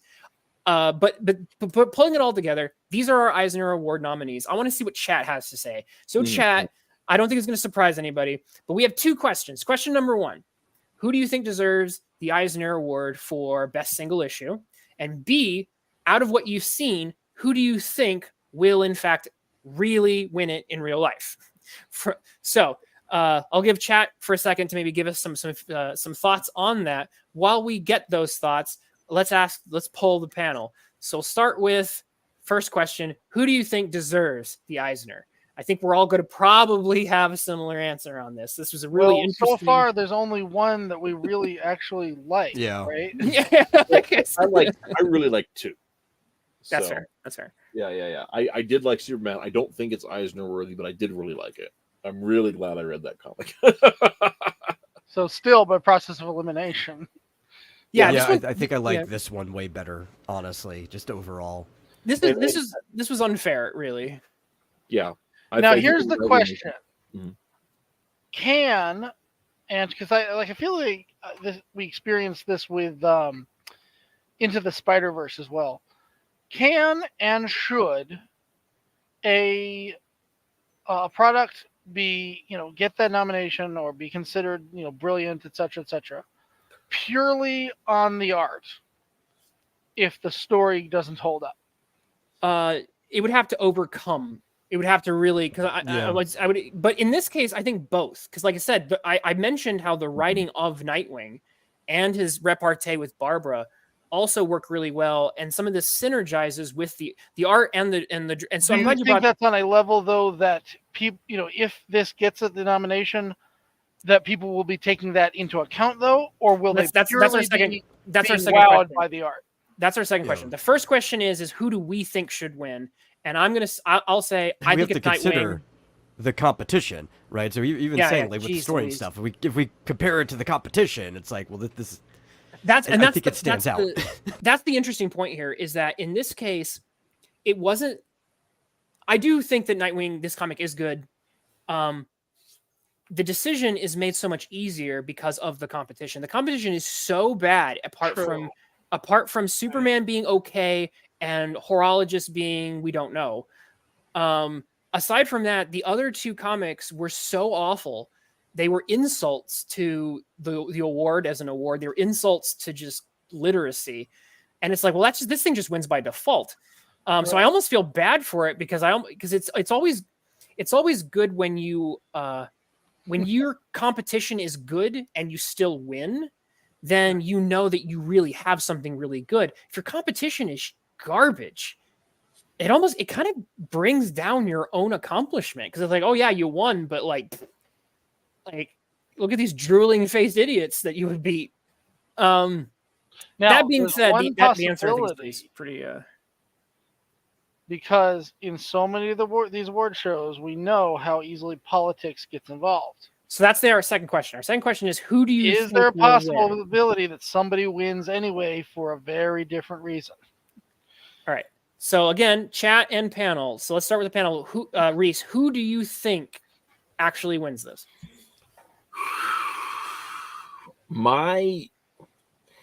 If Nightwing doesn't win, I feel like the timber of things would put Sweet Paprika at the top of the list.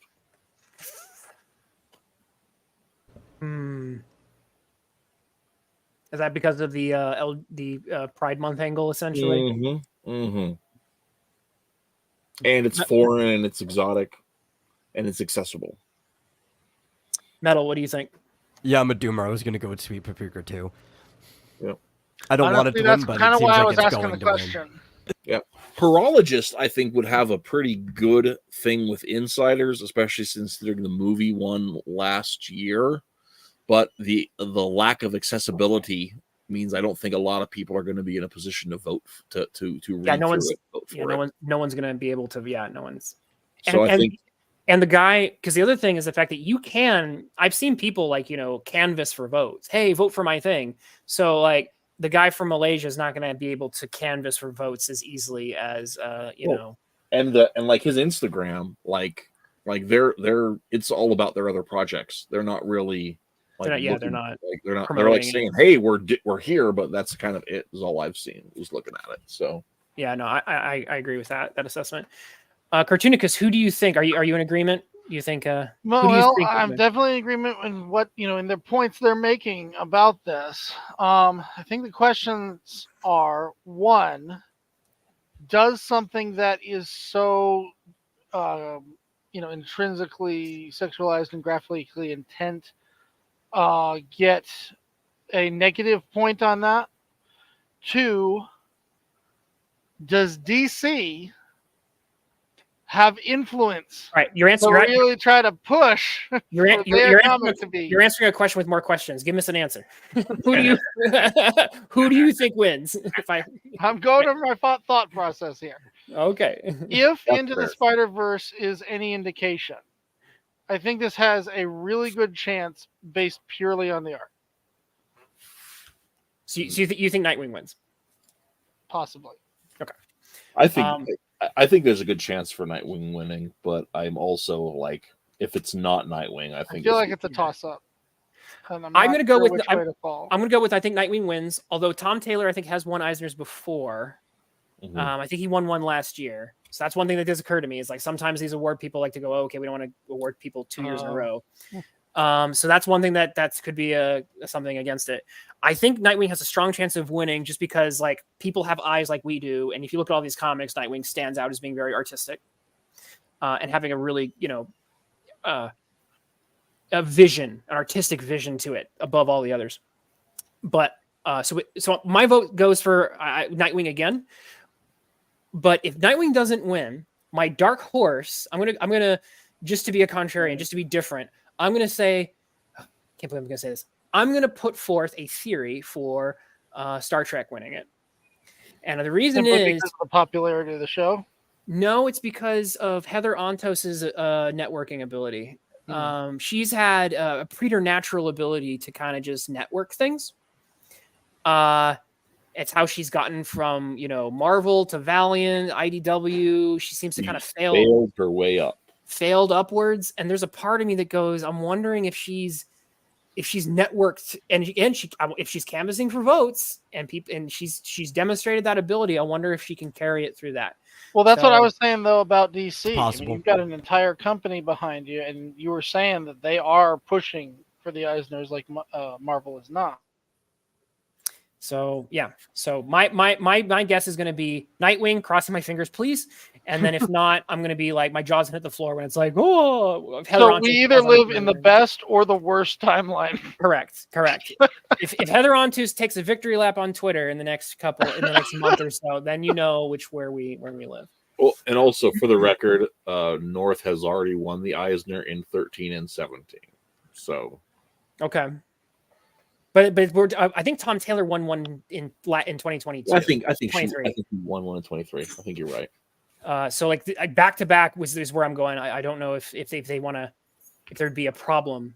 Well, no, but they do. The Eisners do tend to also favor people that have already won too. Okay. So okay, they got that name recognition. Okay, so that's my vote. So it's basically the way we're split is basically it's either Nightwing or Paprika or Nightwing or a Star Trek. Yeah, It really just depends on how doomer you are. Yeah. Yep. How much do you believe the world is over? Exactly. So I'm hoping for Nightwing because Nightwing is in fact the better comic and deserves the award. And I think everybody should go out and get a copy. Yeah, probably, but it doesn't matter. At this point, no, you should go buy a copy of Realms and Relics instead. Yeah. Yeah.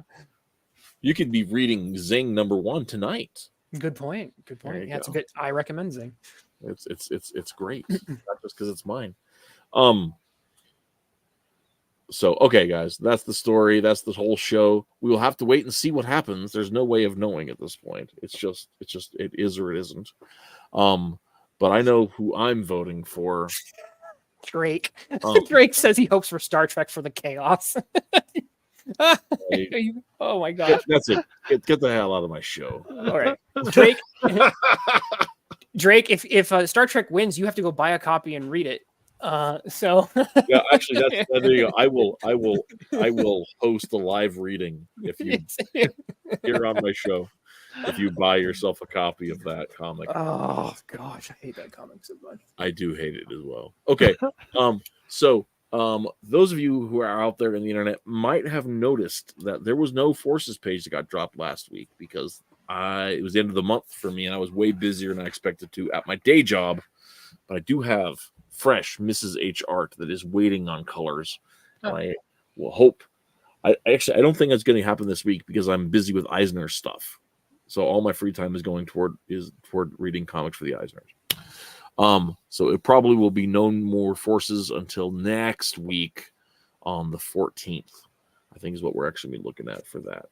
Colin says he gave Twitless all my comic money. I just have to say thank you for that, and thank you for that great Twitter thread and review you did of Omega Girl. I really enjoyed that. So shout out. Excellent stuff. For that. Excellent great. stuff. I am having more Grab It pages that will be dropping this weekend, though. So if you guys are following Taliesin's comic Grab It, the Rabbit Superhero, look for more. That's the story with that one. Over on Global Comics, or follow me on Twitter, and I post links when those go live. So, those are what we've got in the works at the minute. How about you, Metal? What have you been up to these days? Oh, I've been running around like crazy doing a little bit of everything because I have to keep myself afloat. But I'm working on stuff, mostly in the background. I've got a comic called The Dreamscape Dilemma that's in the works. That will probably be, I think, Global Comics first, is digital first, and then we'll probably do some print runs issue by issue after that. Nice. Me and the artist working on it, but like I said, in the meantime, if you want to support, you can always read it for free on like any of the places it's hosted. But you could also just get a physical copy of Realms and Relics #1 because it's really nice to hold things in your hand and read it. But I'm also working on pages for the other things that I do. They just have been coming out slowly. Mm-hmm. Also, while I'm going to interrupt again to pitch some more of my quote unquote my stuff. Um, two projects that I have worked on with Nick, Demon Hunter Raven and Winnie the Pooh Demon Slayer, are being published by Antarctic Press. And the story that Nick and I co-wrote should be in Exciting Comics this month. So you can go check that out at your local comic shop and actually pick up some Rhys goodness right there. I worked on that. I'm in the credits on that one too. Yeah. Oh, that's cool. So yep. So there you go. That's exciting.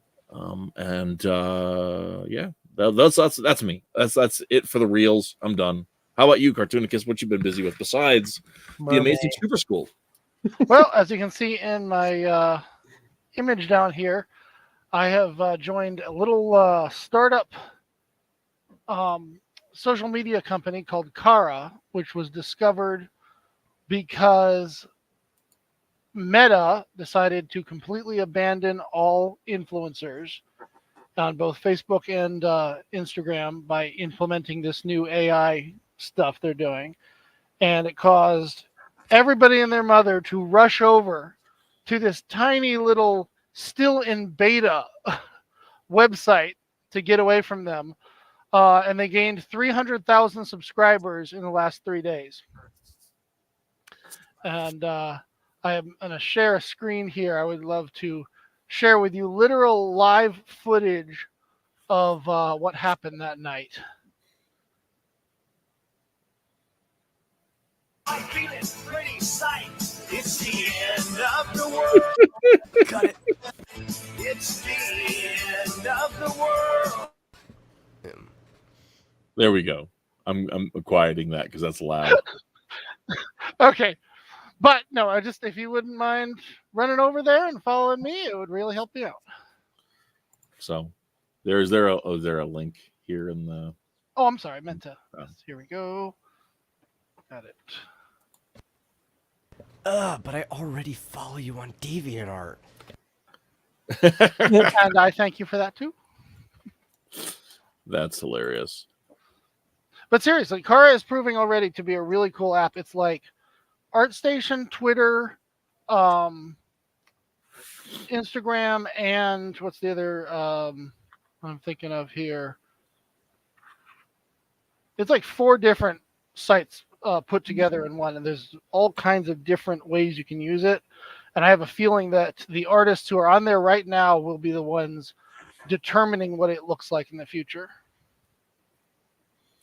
Well, that sounds like exciting or something. I have social media is hard. I think I'm ready for anti-social media. I think that's what I'm ready for. Well, technically, you media. Let's vandalize each other's profile pages. Let's go. All right, let's. I think we're ready to. Yeah. Let's call the show. Let's call the show. Next week, I think I can't remember what we're doing next week.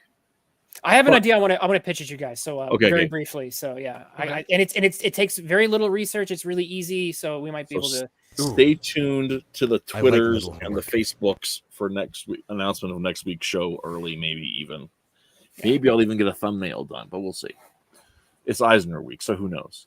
Anyway, thank you guys for tuning in. I hope you guys enjoyed our trip through the Eisner landscape. And until next time, keep reading comics. Except for Star Trek. Except for Star Well, go back. I'm going to read Star Trek. Go back and get some Gold Key Star Trek. Right, yeah. Just don't read Star Trek Day of Blood. Even the DC Star Trek from the 80s and 90s. But anyway, that's it. That's the show. Bye. Right.